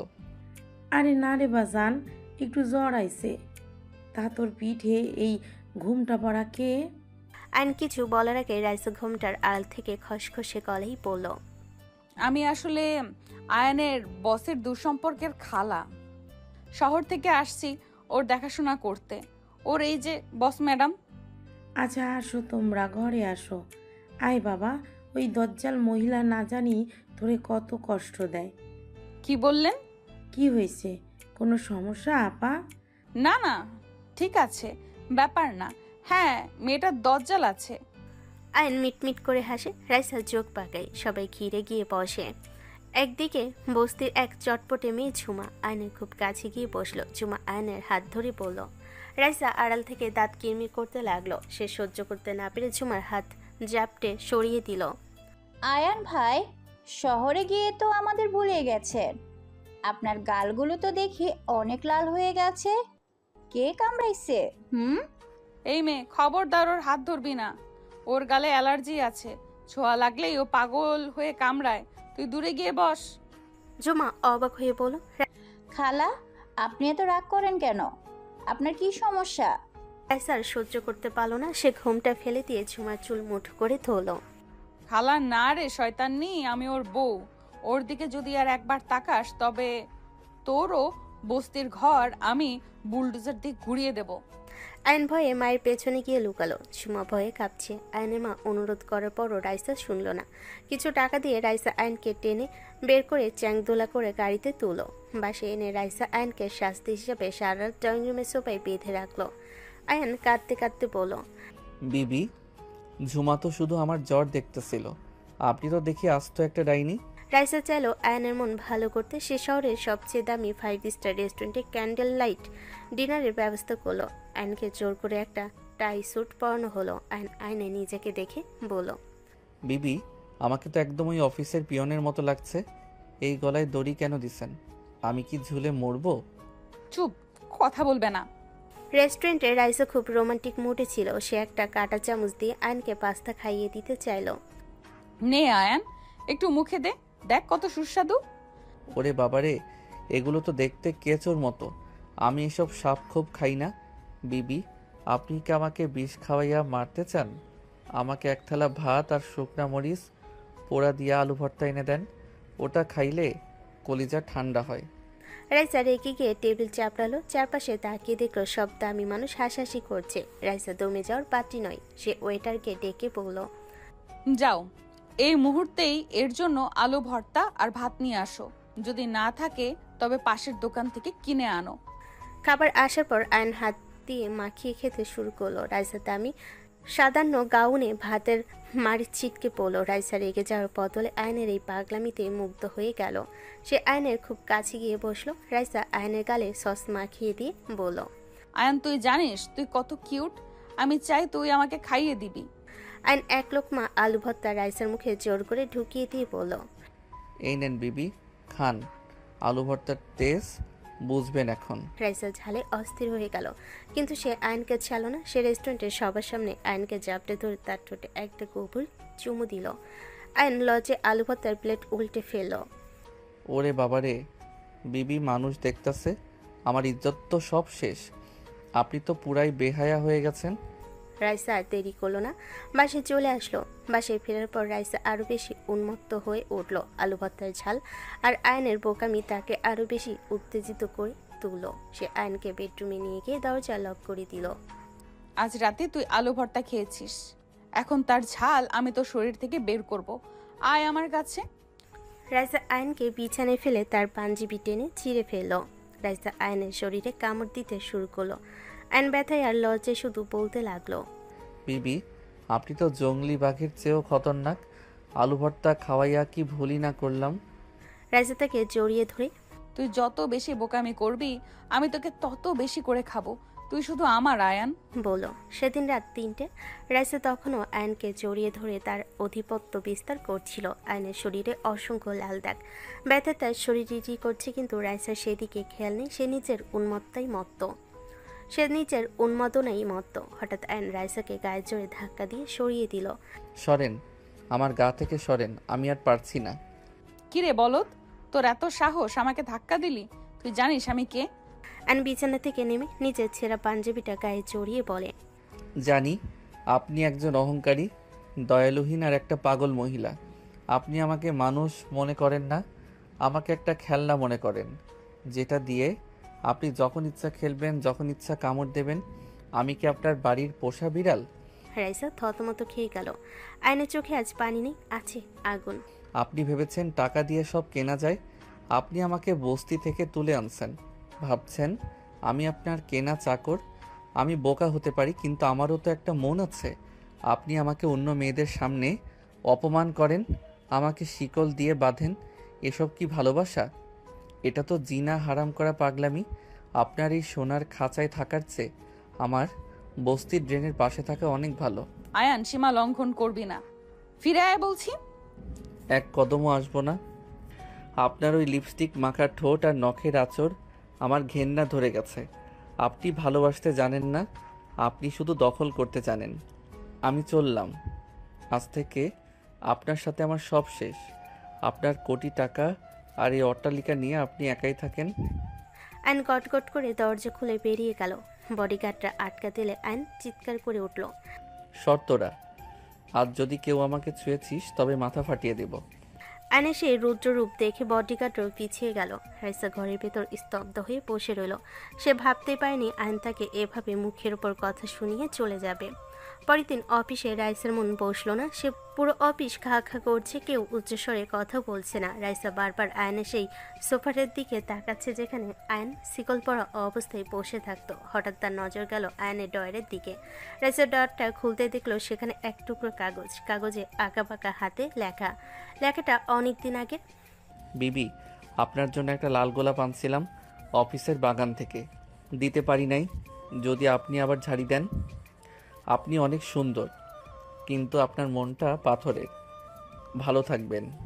কাগজটার ভেতরে একটা শুকিয়ে যাওয়া গোলাপ ফুল। রাইসার বুকের ভেতরটা হু হু করে উঠল। সে বুঝতে পারল সে আয়নকে ভালোবেসে নয়, বরং নিজের সম্পত্তি ভেবে বন্দি করে রেখেছিল। তার অতিরিক্ত শাসন আর টক্সিক আচরণ আয়নের মতো একটা সরল ছেলেকে বিষিয়ে তুলেছে। রাইসা ডুবকে কেঁদে উঠল। সে পাগলের মতো গাড়ি নিয়ে বস্তির দিকে ছুটল। বস্তিতে তখন গুড়ি গুড়ি বৃষ্টি পড়ছে। আয়ন তার মায়ের ঘরে বারান্দায় বসে শূন্য দৃষ্টিতে তাকিয়ে আছে। হঠাৎ একদল বডিগার্ড নিয়ে রাইসা হাজির, কিন্তু আজ রাইসার হাতে চাবুক নেই, চোখে সেই শিকারি দৃষ্টি নেই। রাইসা একদম সাদা একটা সাধারণ শাড়ি পরে এসেছে, চোখে পানি। রাইসা বৃষ্টির মধ্যে আয়নের পায়ের কাছে গিয়ে বসে পড়ল। বস্তির মানুষ অবাক, শহরের এত বড় মালকিন আজ একটা গরিব ছেলের পায়ে। আয়ান আমাকে মাফ করে দে, আমি সত্যিই পাগল হয়ে গেছিলাম। আমি বুঝতে পারিনি যে আমি তোকে ভালোবাসার নামে অত্যাচার করছিলাম। তুই ছাড়া আমার এই কোটি টাকার সাম্রাজ্য একদম অন্ধকার। বিবি চলে যান, আপনার বড় বড় বডিগার্ডদের নিয়ে চলে যান। আমি আর আপনার ওই জঙ্গলি আদরের ভাগিদার হতে চাই না। আমি আর কোনো দিন তোকে শিকল দিয়ে বাঁধবো না, তোকে কখনো অন্য কারোর সামনে ছোট করব না। তুই যেভাবে থাকতে চাস সেভাবেই থাকবি। শুধু একবার বল যে তুই আমার সাথে যাবি। তুই না থাকলে আমি মরে যাব আয়ান। আয়ন কোনো কথা শুনল না। এদিকে রাইসাও দমবার পাত্রী নয়। সে চিন্তা করলো সে এর শেষ দেখে ছাড়বে। রাইসা চৌধুরী জীবনে মোড় যে এভাবে ঘুরে যাবে সেটা তার 7 জন্মের শত্রুরাও ভাবেনি। কাদা জল মারিয়ে সে এখন দাঁড়িয়ে আছে আয়নের সেই নরবরে টিনের চালের ঘরের সামনে। যে রাইসা এসি ছাড়া এক মুহূর্ত থাকতে পারে না, সে আজ ঘাম আর বৃষ্টির গন্ধে একাকার হয়ে দাঁড়িয়ে আছে এক অসম্ভব জেদ নিয়ে। বৃষ্টি তোর কিছুটা কমেছে, কিন্তু বস্তির গলিগুলো এখন কাদা আর নর্দমার পানিতে একাকার। রাইসা তার শাড়ির আঁচল কোমরে গুজে আয়নের ঘরের দরজায় দাঁড়িয়ে আছে। আয়ন ভেতরে তার মায়ের পাশে বসে মুড়ি খাচ্ছিল। রাইসাকে দেখে সে অবাক হওয়ার চেয়ে বেশি বিরক্ত হলো। বিবি, আপনি এখনো যান নাই? আপনাকে তো বললাম আমি আর আপনার ওই রাজপ্রাসাদে ফিরবো না। সেখানে অক্সিজেন কম, কার্বন ডাই অক্সাইড বেশি। আমি এখানেই ভালো আছি। তুই যাবি না তো কি হয়েছে? আমি থাকবো, তুই যেখানে রাইসা চৌধুরীর সেখানে। আজ থেকে এই ঘরই আমার প্রাসাদ। ওরে বাবারে, আপনি এই ঘরে থাকবেন? এখানে তো মশার কামড়ে আপনার দামি রক্ত সব শেষ হয়ে যাবে।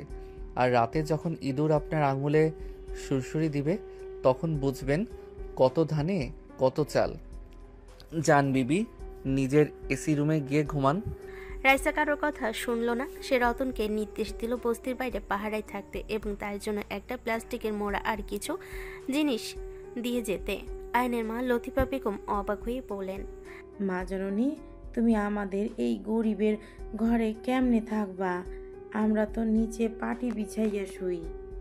আপনার ছেলে যেখানে শোবে আমিও সেখানেই শোবো মা। ও যদি মাটিতে শয় তবে মাটিই আমার বিছানা। রাত নামতেই আয়ন বলল তার খুব ক্ষুধা পেয়েছে। সে প্রতিদিনের মতো আলু ভর্তা আর ভাত খেতে চায়। রাইসা ভাবল এটাই সুযোগ আয়নের মন জয় করার। সে রান্নাঘরে, যেটা আসলে ঘরের কোণে একটা ছোট্ট মাটির চুলা ছিল, সেখানে গিয়ে হাজির হলো। আয়ান, আজ আমি তোর জন্য নিজের হাতে আলু ভর্তা বানাবো। তুই শুধু দেখ রাইসা চৌধুরী কি না পারে। আলু ভর্তা বানানো কি আপনার অফিসের ফাইল সই করা পাইছেন? যান বিবি, গিয়ে দেখেন চুলা কেমনে জ্বলে। রাইসা জেদ করে বসে পড়ল। আলু সেদ্ধ হওয়ার পর সে যখন সেগুলো মাখতে গেল, আয়ন পাশ থেকে বলল, শুকনা মরিচগুলো হাত দিয়া ডললে স্বাদ বেশি হয়। রাইসা ভাবলো তাই তো। সে হাত দিয়ে ডজন খানেক পোড়ামরিচ পটাপট ভাঙতে শুরু করলো, কিন্তু ঝালে চোটে তার হাত জ্বলতে শুরু করতে সে ভুল করে হাত দিয়েই নিজের চোখ মুছে ফেলল। ওরে বাবারে, মরে গেলাম আয়ান, আমার চোখ শেষ। আমি অন্ধ হয়ে গেছি। কে আছো, বাঁচাও। আরে আরে, মরিচ ডইলা কেউ চোখে হাত দেয়? আপনি তো দেখি একদম বুদ্ধ। অনেকটা মগে করে পানি নিয়ে রাইসার চোখে ঝাপটা দিতে লাগলো। রাইসা যন্ত্রণায় আয়নকে ঝাপটে ধরলো। আয়ন খুব যত্ন করে রাইসের চোখের কোণ থেকে মরিচের গুঁড়ো পরিষ্কার করে দিচ্ছিল। রাইসের বুকের ভেতরটা তখন ধক করে উঠল। সে ভাবল, এই তো আয়ান এখনো আমাকে আগের মতোই ভালোবাসে। ও এখনো আমার কষ্ট সহ্য করতে পারে না। আয়ান, তুই এখনো আমাকে আগের মতোই ভালোবাসিস না? দেখ আমার কষ্টে তুই কেমন অস্থির হয়ে গেছিস। অনেকটু সরে গিয়ে শুকনো গলায় বলল, বেশি ফাল পারবেন না বিবি। আপনি অন্ধ হয়ে গেলে অফিসের কাজগুলো করবে কে? আপনার সই ছাড়া তো কারো বেতন হবে না। কোম্পানির কথা চিন্তা কইরা আপনার চোখে পানি দিলাম, ভালোবাসার জন্য না। এখন যান, হাত ধুয়ে আসেন। রাইসার আবেগের বেলুন এক মুহূর্তে চুপসে গেল। সে বুঝলো আয়ন তাকে সহজে ছাড় দেবে না। রাতে ঘুমানোর সময় শুরু হলো আসল নাটক। আয়নের মা এক পাশে শুলেন, অন্য পাশে আয়ন একটা পুরনো চাদর বিছিয়ে শুয়ে পড়ল। রাইসা দেখলো সেখানে শোয়া তো দূরের কথা, দাঁড়ানোর জায়গা নেই। কিন্তু সে দমে যাওয়ার পার্টি নয়। সে জোর করে আয়নের চাদরের অর্ধেকটা দখল করে শুয়ে পড়ল। আরে, আপনি আমার চাদরে কেন ওপাশে যান? রাইসা আয়নকে শক্ত করে জড়িয়ে ধরে, চাদর তোর হতে পারে, কিন্তু তুই তো আমার। এই গরমে ফ্যান নেই, লাইট নেই, আমি তোকে ছাড়া এক মুহূর্তও থাকতে পারবো না। আয়ন ছাড়িয়ে নেওয়ার চেষ্টা করে। বিবি, এটা কিন্তু অফিস না, ছাড়েন আমাকে। চারদিকে মানুষ, আম্মা পাশে শুয়ে আছে, লজ্জা করে না? না, লজ্জা নেই। তুই ফিরে না যাওয়া পর্যন্ত আমি তোকে এইভাবেই ধরে থাকবো। মশা কামড়ালে কামড়াবে, কামড়াক। ঘাম হলে হোক, তুই শুধু আমার। বস্তি সেই টিনের চালের নিচে ভ্যাবসা গরমে আর মশার গুনগুনানি মাঝে রাইসা চৌধুরী শুয়ে রইল। ঘামে তার দামি শাড়ি ভিজে শরীরে লেপটে গেছে, হাত পা মশা কামড়ে ফুলে লাল হয়ে গেছে, কিন্তু তার মুখে ছিল এক অদ্ভুত জয়ের হাসি। সে জানতো আয়ন বিরক্ত হচ্ছে ঠিকই, কিন্তু সেও রাইসার উপস্থিতি অনুভব করছে। ভোরবেলা যখন আয়ন চোখ মেলল, সে দেখলো রাইসা তার হাতের উপর মাথা রেখে অঘরে ঘুমোচ্ছে। রাইসার ফর্সা কপালে ঘামের বিন্দু আর মশার কামড়ে দাগ দেখে আয়নের মনে এক মুহূর্তের জন্য মায়া হলো। সে বিড়বিড় করে বলল, মানুষটা পাগল ঠিকই, কিন্তু জেদ আছে, মানতে হবে। রাইসা ঘুমের ঘরে আয়নকে আরো শক্ত করে জড়িয়ে ধরল। সে আজ প্রমাণ করে দিয়েছে রাইসা চৌধুরী যেমন শাসন করতে জানে, তেমনি সব বিসর্জন দিয়েও ভালোবাসতে এবং ত্যাগের চরম সীমায় পৌঁছাতেও জানে। বসতে সেই মশার কামড় আর ভ্যাবসা গরম সহ্য করে রাইসা শেষ পর্যন্ত আয়নকে ফিরিয়ে আনতে পেরেছে। তবে আয়ন ফিরেছে এক কঠিন শর্তে। সে আর জামের পরিচয়ে অফিসে থাকবে না। রাইসা তাকে স্পেশাল অ্যাডভাইজার পদের অফার দিল, আয়ন সেটা শটান প্রত্যাখ্যান করেছে। বিবি, আপনার অ্যাডভাইজার হওয়ার মতো বুদ্ধি আমার মাথায় নাই। আমি ফাইল সেকশনেই ভালো ছিলাম, ওখানে ধুলোবালি আছে, কিন্তু আপনার ওই এসি রুমের মতো দম বন্ধ লাগে না। আমি পিয়নের কাজই করব, সবার জন্য চা বানাবো, ফাইল উল্টাবো, এটাই আমার শান্তি। রাইসা মেনে নেয়। অফিসের দৃশ্যপট এখন পুরোপুরি বদলে গেছে। আইন ট্রেতে করে চা নিয়ে সবার ডেস্কে যাচ্ছে। কলিগটা তো ভয়ে তটস্থ, সিওর বর চা নিয়ে আসছে। এ দৃশ্য দেখে কারোরই গলা দিয়ে চা নামছে না, কিন্তু আইন নির্বিকার। সেও গুনগুন করে গান গায় আর সবার টিফিন ক্যারিয়ার পরিষ্কার করে দেয়। রাইসা কেবিনে দরজায় দাঁড়িয়ে করুণ চোখে তাকিয়ে থাকে। আয়ন, অন্তত আমার রুমে এসে বস। লোকে কি ভাবে বলতো? আমি সিইও আর আমার বর কাপ পেরেছি ধুচ্ছে। লোকে ভাবছে আপনার বর খুব কামাই করা মানুষ। যান বিবি, কাজ করেন। আমি বড় সাহেবের জন্য এক কাপ কড়া লিকারের চা বানাচ্ছি। রাইসা এখন আয়নের ছায়ের মতো ঘোরে। আয়ন অন্য নারী কলিগদের সাথে হেসে কথা বলে বা কারোর পানি বোতল ভরে দেয়। রাইসার ভেতরে তখন আগ্নেয়গিরি ফেটে পড়তে চায়। আগে হলে সে মেয়েকে চাকরি থেকে বরখাস্ত করত, কিন্তু এখন সে কথা দিয়েছে সে আর রাগ করবে না, পজিটিভনেস দেখাবে না। সে শুধু দূর থেকে হাত কসলায় আর দাঁত কিরমির করে। এক পর্যায়ে সহ্য করতে না পেরে রাইসার ইশারায় আয়নকে নিজের রুমে ডাকলো। আয়ন ভেতরে ঢুকে মাথা নিচু করে দাঁড়ালো। ম্যাম, কিছু লাগবে? চা আনবো নাকি কফি? চিনি কি 2 চামচ দেবো? আয়ন, তুই আমাকে ম্যাম কেন বলছিস? আমি কি তোর কেউ না? আমাকে বিবি বলে ডাক।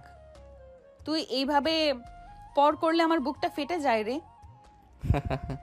আরে অফিসে তো আপনি বড় সাহেব, মানে বড় ম্যাম। এখানে বিবি ডাকলে লোকে বলবে আমি বুঝি চাটুকারিতা করছি। আপনি কাজ করেন ম্যাম, আমি আপনার জন্য একটা বিস্কুট নিয়ে আসছি। রাইসা ধপ করে চেয়ারে বসে পড়ল। সে বুঝতে পারছে আয়ন তাকে বেশ ভালোই ভোগাচ্ছে। এই শান্ত অথচ কঠিন উপেক্ষা সহ্য করা তার জন্য পাহাড় ভাঙার চেয়েও কঠিন। রাইসা দেখলো সোজা আঙ্গুলে ঘি উঠছে না, তাই সে এক চরম ঝুঁকি নিল। সে নিজের গাড়ি পাঠিয়ে বস্তি থেকে ঝুমাকে আনিয়ে নিল। যে ঝুমার চুল সে একদিন মুঠো করে ধরেছিল, আজ সে তাকে দামি কেবিনে বসে কফি খাওয়ালো। ঝুমা, তোকে আগে যা বলেছি তার জন্য আমি লজ্জিত। আয়ন আমাকে মাফ করছে না। তুই তোর ছোটবেলার বন্ধু, তুই একটু বুঝিয়ে বল না যাতে ও আমার কাছে ফিরে আসে। ও তোর কথা শুনবে। ম্যাডাম, আয়ান ভাই তো বড্ড অভিমানী। দেখি আমি চেষ্টা করে। তবে ওর মন গলাতে হলে তো আমাকে ওর একটু কাছাকাছি যেতে হবে। আপনি আবার চিল্লাপাল্লা করবেন না তো? না রে, করবো না। তুই যা ইচ্ছা কর, শুধু ওকে আমার করে দে। কিন্তু রাইসা যা ভেবেছিল তা হলো উল্টো। ঝুমা অফিসে এসেই আয়নের সাথে আঠার মতো লেগে রইল। সে আয়নকে নিজের হাতে টিফিন খাইয়ে দিচ্ছে, আয়নের ঘাম মুছে দিচ্ছে। অফিসের করিডোরে আয়নার ঝুমাকে হাসাহাসি করতে দেখে রাইসার রক্তচাপ 500 ছাড়িয়ে গেল। সে কেবিনের ভেতর পায়চারি করছে আর নিজের নখ কামড়াচ্ছে। ওরে শয়তান্নি ঝুমা, আমি তোকে বলেছি মানাতে, তুই তো দেখি আমার ঘরে জ্বালিয়ে দিচ্ছিস। কিন্তু আমি তো কথা দিয়েছি রাখবো না। আল্লাহ আমাকে ধৈর্য দাও। রাইসা দেখলো ঝুমা আয়নের জন্য একটা নীল রঙের শার্ট নিয়ে এসেছে। আয়ন সেটা পরে খুশিতে গদগদ। রাইসা ভাবলো আয়নকে খুশি করতে হলে তাকে আয়নের মতো হতে হবে। পরের দিন রাইসা এক অভাবনীয় কাজ করলো।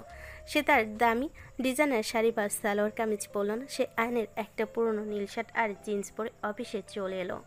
অফিসে সবাই হাঁ করে তাকিয়েছে। সিও ম্যাডাম আজ ছেলেদের শার্ট পরে অফিসে। আইন রাইসাকে দেখে হো হো করে হেসে উঠল। আইন হাসতে হাসতে সোফায় গড়িয়ে পড়ল। বিবিজান, ও বিবিজান, এই কি হাল করছেন? আপনাকে তো একদম আমাদের পাড়ার মাস্তান কালামিয়ার মতো লাগছে। এই বিশাল শার্ট কি আপনার গায়ে মানায়? আপনি কি এখন লাঠি নিয়ে মারামারি করতে যাবেন? রাইসা লজ্জায় লাল হয়ে গেল, কিন্তু আয়নের হাসি দেখে মনে মনে তৃপ্তি পেল। তুই হাসছিস তো? আমি ভেবেছিলাম তুই নীল শার্ট পছন্দ করিস, তাই শার্টটা পরে চলে আসলাম তোকে খুশি করার জন্য। আমি জোকার হতেও রাজি আয়ান। আয়ন হাসতে হাসতে রাইসার খুব কাছে এলো। সে রাইসার শার্টের হাতাটা গুছিয়ে দিতে দিতে বলল, পাগলি একটা, অন্যের শার্ট পরলেই কি অন্য হওয়া যায়? নিজের মতো থাকেন বিবি। তবে আপনাকে এই ঢোলা শার্টে বেশ কার্টুন লাগছে, এটাই যা ভালো। রাইসা দেখলো আয়নের চোখে সে পুরনো মায়াটা ফিরে আসছে। সে বুঝলো দামি উপহার বা শিকল দিয়ে নয়, আয়নের মন জয় করতে হলে তার মতো বোকা আর সরল হতে হবে। রাইসা মনে মনে হাসলো। ঝুমার চালটা শেষ পর্যন্ত কাজে দিয়েছে, তবে একটু অন্যভাবে। রাইসা চৌধুরী বুঝে গেছেন যে আয়নকে শুধু ভালোবাসা দিয়ে বশ করা যাবে না, মাঝে মাঝে একটু আবেগের খেলাও খেলতে হবে। তাই সে মোক্ষম এক চাল চালল।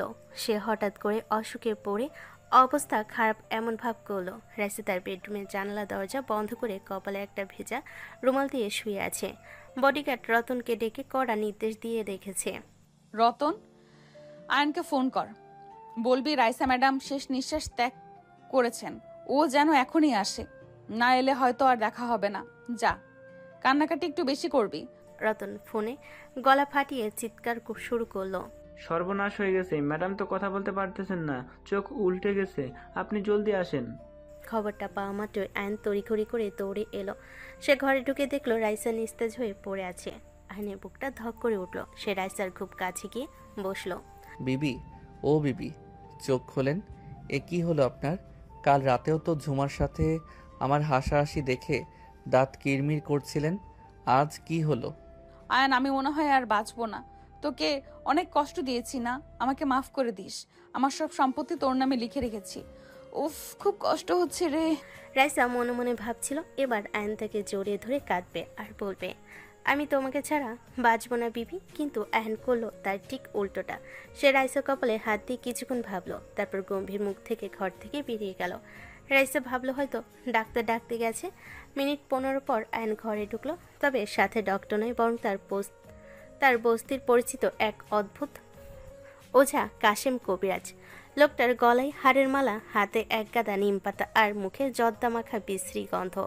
রাইসা চোখ সামান্য খুলে ফিসফিস করে, আয়ান, এটা কে? ডাক্তার কোথায়? বিবি, ডাক্তার দিয়ে আপনার এই রোগ সারবে না। আপনার উপর কোনো অপশক্তির নজর লাগছে। কাশেম ওঝা বলছে আপনার ভেতরে এক ডাইনি ভর করছে, সেই আপনার রক্ত চুষে খাচ্ছে। এখন ঝাড়ফুঁক না করলে আপনি হার্ট ফেল করবেন। ওঝা রাইসার মুখের সামনে একতলা ধোয়া ছেড়ে দিয়ে চিৎকার শুরু করলো, ওরে তেরা আত্মা, রাইসা চৌধুরীর গা থেকে নেমে যা, না নামলে তোরে পুড়ে গে ছাই করমু। এই বেটা কি করছিস? আয়নকে থামা, আমার দম আটকে যাচ্ছে। রাইসা ধোয়ে কাশতে থাকলো। আয়ন খুব চিন্তিত মুখে বলল, বিবি, কথা বলবেন না, ডাইনি এখন আপনার মুখ দিয়ে কথা বলছে। ওঝা কাকা শুরু করেন। ওঝা তার হাতের বিশাল নিম পাতার ডালটা দিয়ে সপাং করে রাইসার পেটে আর পিঠে পেটাতে শুরু করলো। রাইসা ব্যথায় কুকড়ে গেল। উফ, ওরে বাবারে, মরে গেলাম। আয়ান, ও তো আমাকে মারছে, পুলিশ ডাক। আয়ন রাইসার হাত চেপে ধরে, ধৈর্য ধরেন বিবি, ওঝা কাকা বলছে ডাইনি বড্ড জেদি, ও ব্যথা পাচ্ছে বলেই আপনি চিল্লাইতেছেন। কাকা আরো জোরে দেন, ঝাড়েন ঝাড়েন। ওঝা এবার রাইসার মাথায় এক বালতি পচা পুকুরে পানি ঢেলে দিল। রাইসার দামি সিল্কের বিছানা ভিজে একাকার। রাইসা আর সহ্য করতে পারল না। সে এক ঝটকায় উঠে ওঝার হাড়ের মালাটা টেনে ছিঁড়ে ফেল। রাইসা রুদ্রমুক্তি ধারণ করে। বের হ শয়তান, এক্ষুনি বের হ। রতন, এই লোকটাকে ঘাট ধরে 3 তলা থেকে নিচে ফেলে দে। আর আয়ান, তুই আমার সাথে এই নাটক করলি? ওঝা প্রাণের ভয়ে এক দৌড়ে পালালো। আয়ন তখন খাটের এক কোণে বসে মনে সুখে হাসছে। রাইসার আগে কাঁপতে কাঁপতে আয়নের কলা ধরল, তুই জানতি আমি নাটক করছি? তুই ইচ্ছে করে ওই নোংরা লোকটাকে এনে আমাকে পেটালি?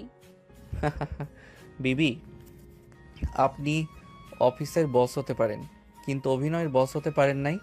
আপনার মরণাপন্ন রোগীর মেকআপের মধ্যেও লিপস্টিক উজ্জ্বল ছিল। আর দেখেন, ডাইনি এখন সত্যিই চলে গেছে। আপনি এখন একদম চনমনে বাঘিনী। রাইসা মুহূর্তের মধ্যে রাগ ভুলে গেল। সে আয়নের হাসি মুখের দিকে তাকিয়ে মুগ্ধ হয়ে গেল। সে আয়নকে দেওয়ালের সাথে চেপে ধরল। ভেজা শাড়িতে রাইসাকে এখন আরো বেশি ভয়ঙ্কর আর সুন্দর লাগছে। সে আয়নের কানে কাছে মুখ নিয়ে ফিসফিস করে বলল, ডাইনি গেছে তো কি হয়েছে? দেখ, বাঘিনী ফিরে আসছে। তুই আমাকে অনেক কাঁদিয়েছিস আয়ান, অনেক নাচিয়েছিস। এবার আমার পালা। আজ রাতে এই ঘরে কোনো ওঝা থাকবে না, থাকবে শুধু আমি আর তুই। এবার থেকে আমি এমনভাবে তোকে বন্দি করব যে তোর এই হাসি কান্নায় বদলে দেব। আজ থেকে রাইসা চৌধুরী তার পুরনো ফর্মে ফিরবে। এবার তোকে আর কেউ বাঁচাতে পারবে না। আয়ন হাসতে হাসতে থেমে গেল। রাইসার চোখে সেই পরিচিত শিকারী চাহনি দেখে তার মেরুদণ্ড দিয়ে হিমশীতল স্রোত বয়ে গেল। রাইসা চৌধুরী তার পুরনো ফর্মে ফিরছে। এবার তাকে আর কেউ বাঁচাতে পারবে না। আয়নের ঠোঁটে নিজের আঙ্গুল চেপে ধরল। আয়ন হাসতে হাসতে থেমে গেল।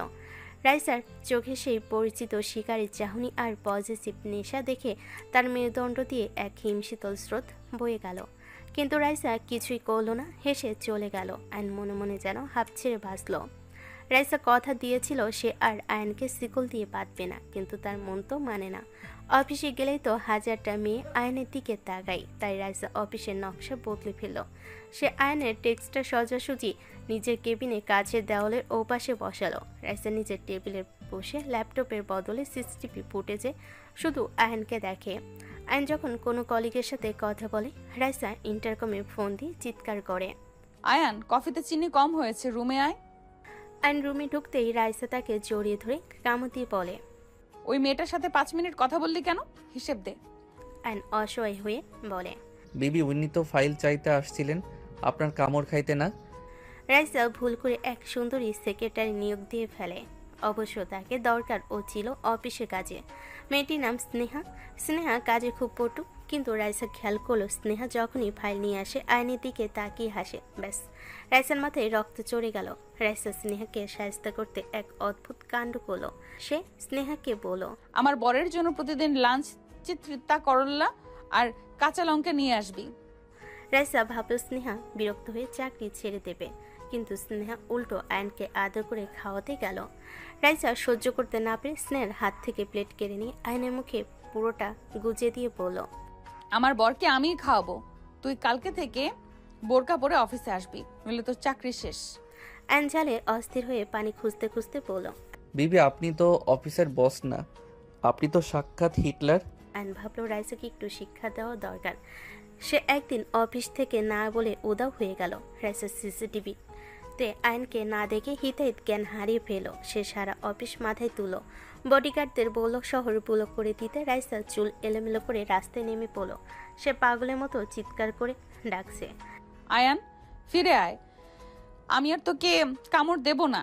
তোকে ঝুমা কেন, সারা দুনিয়া মেয়েদের সাথে কথা বলতে দেব। রাইসা তখন ড্রেনের পাশে বসে কাছে। তখন আয়ন একটা আইসক্রিম হাতে নিয়ে সামনে এসে দাঁড়ালো। সে বলল, বিবি, আমি তো শুধু আইসক্রিম কিনতে গেছিলাম।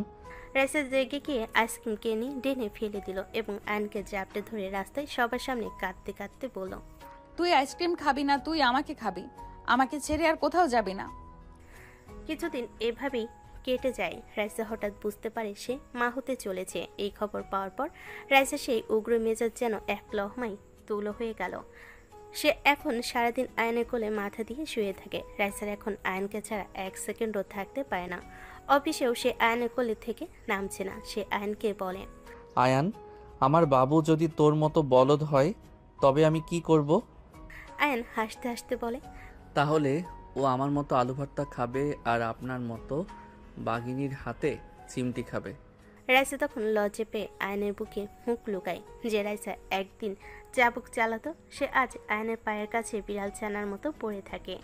আর নিজেও না চাইতেও ধীরে ধীরে রাইসার প্রেমে পড়ে যায়। যে মেয়েটা তার জন্য এত পাগল, তাকে ভালোবাসতে না পারে সে।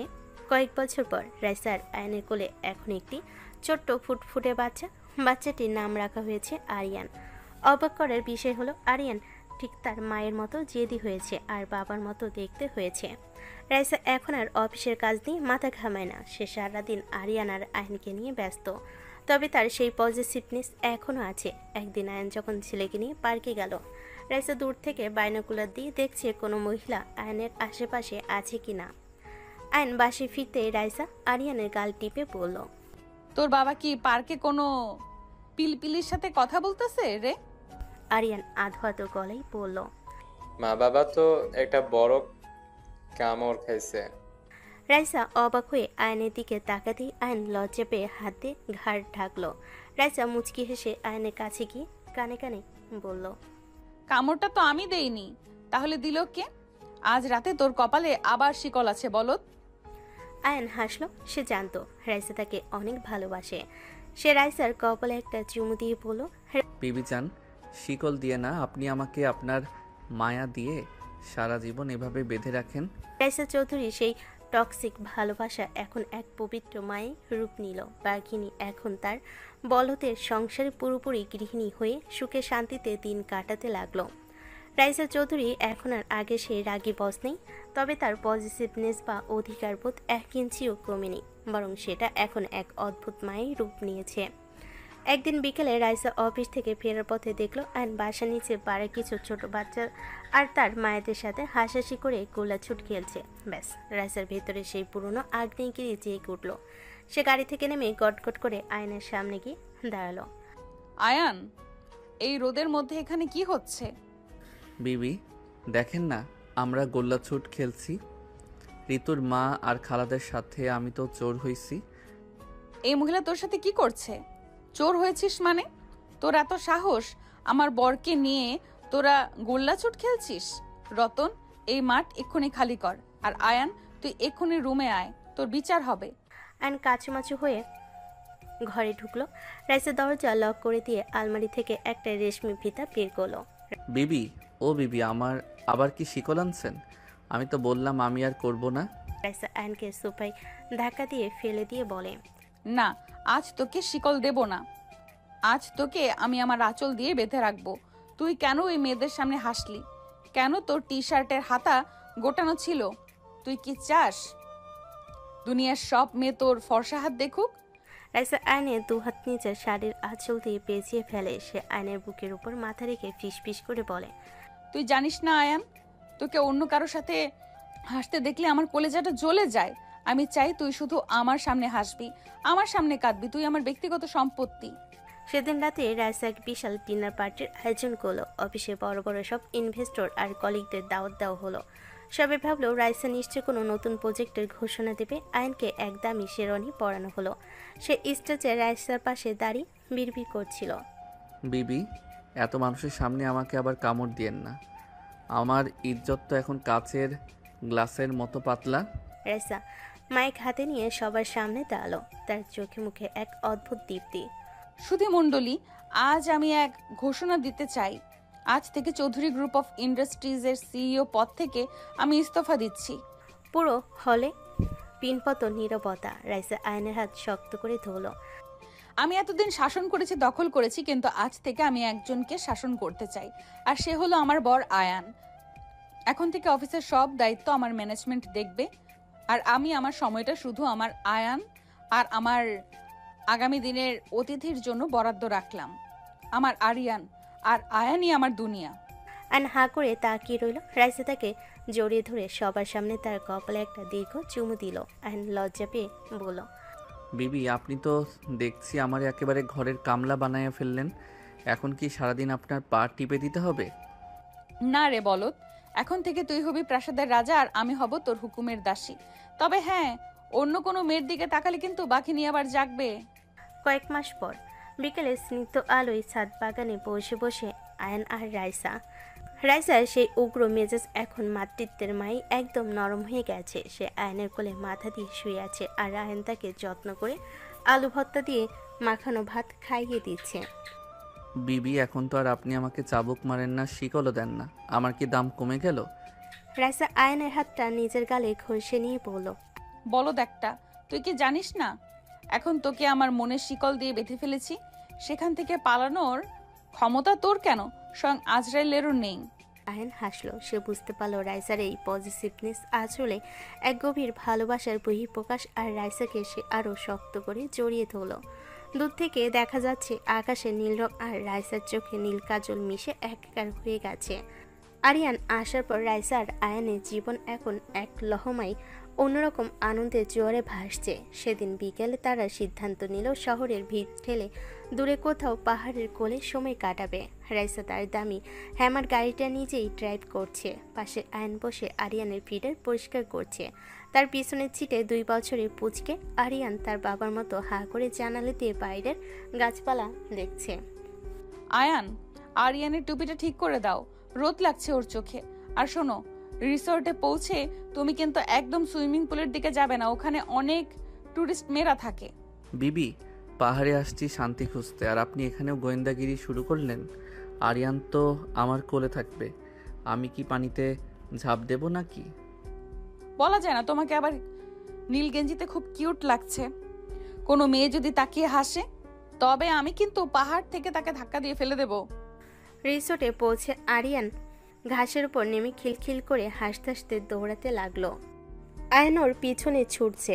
রাইসা দূর থেকে বাইনোকুলার দিয়ে পাহাড়ে নজর রাখছে, যেন কোনো বিপদ বা কোনো অবাঞ্ছিত নারী আয়নের আশেপাশে না আসে। হঠাৎ আরিয়ান একটা লাল ফুল ছিঁড়ে রাইসার কাছে দৌড়ে এলো। ওরে আমার বাপটা, একদম তোর বাপের মতো পটাতে শিখেছিস। আয়ান, দেখেছো ছেলে তো এখনই মেয়েদের মন জয় করা শুরু করেছে। আয়ন পাশ থেকে হাসতে হাসতে গড়িয়ে পড়ল। রাইসা তখন সব রাগ ভুলে আয়নের হাতটা জড়িয়ে ধরল।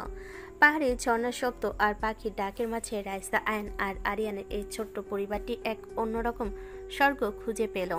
রাইসা আয়নের কাঁধে মাথা রেখে ফিসফিস করে বলল, আয়ান, আজ তোকে শিকল দেব না। আজ এই পাহাড়ের নির্জনতায় তোকে শুধু আমার ভালোবাসা দিয়ে বন্দি করে রাখবো। আয়ন হাসলো। সে জানতো রাইসা চৌধুরীর এই শাসন আসলে তার বেঁচে থাকার অক্সিজেন। সে আরিয়ানকে কোলে নিয়ে রাইসার হাত ধরে পাহাড়ের ঢাল বেয়ে নামতে শুরু করলো, এক সুখী পাগলাটে আর মায়ের সংসারের পথে।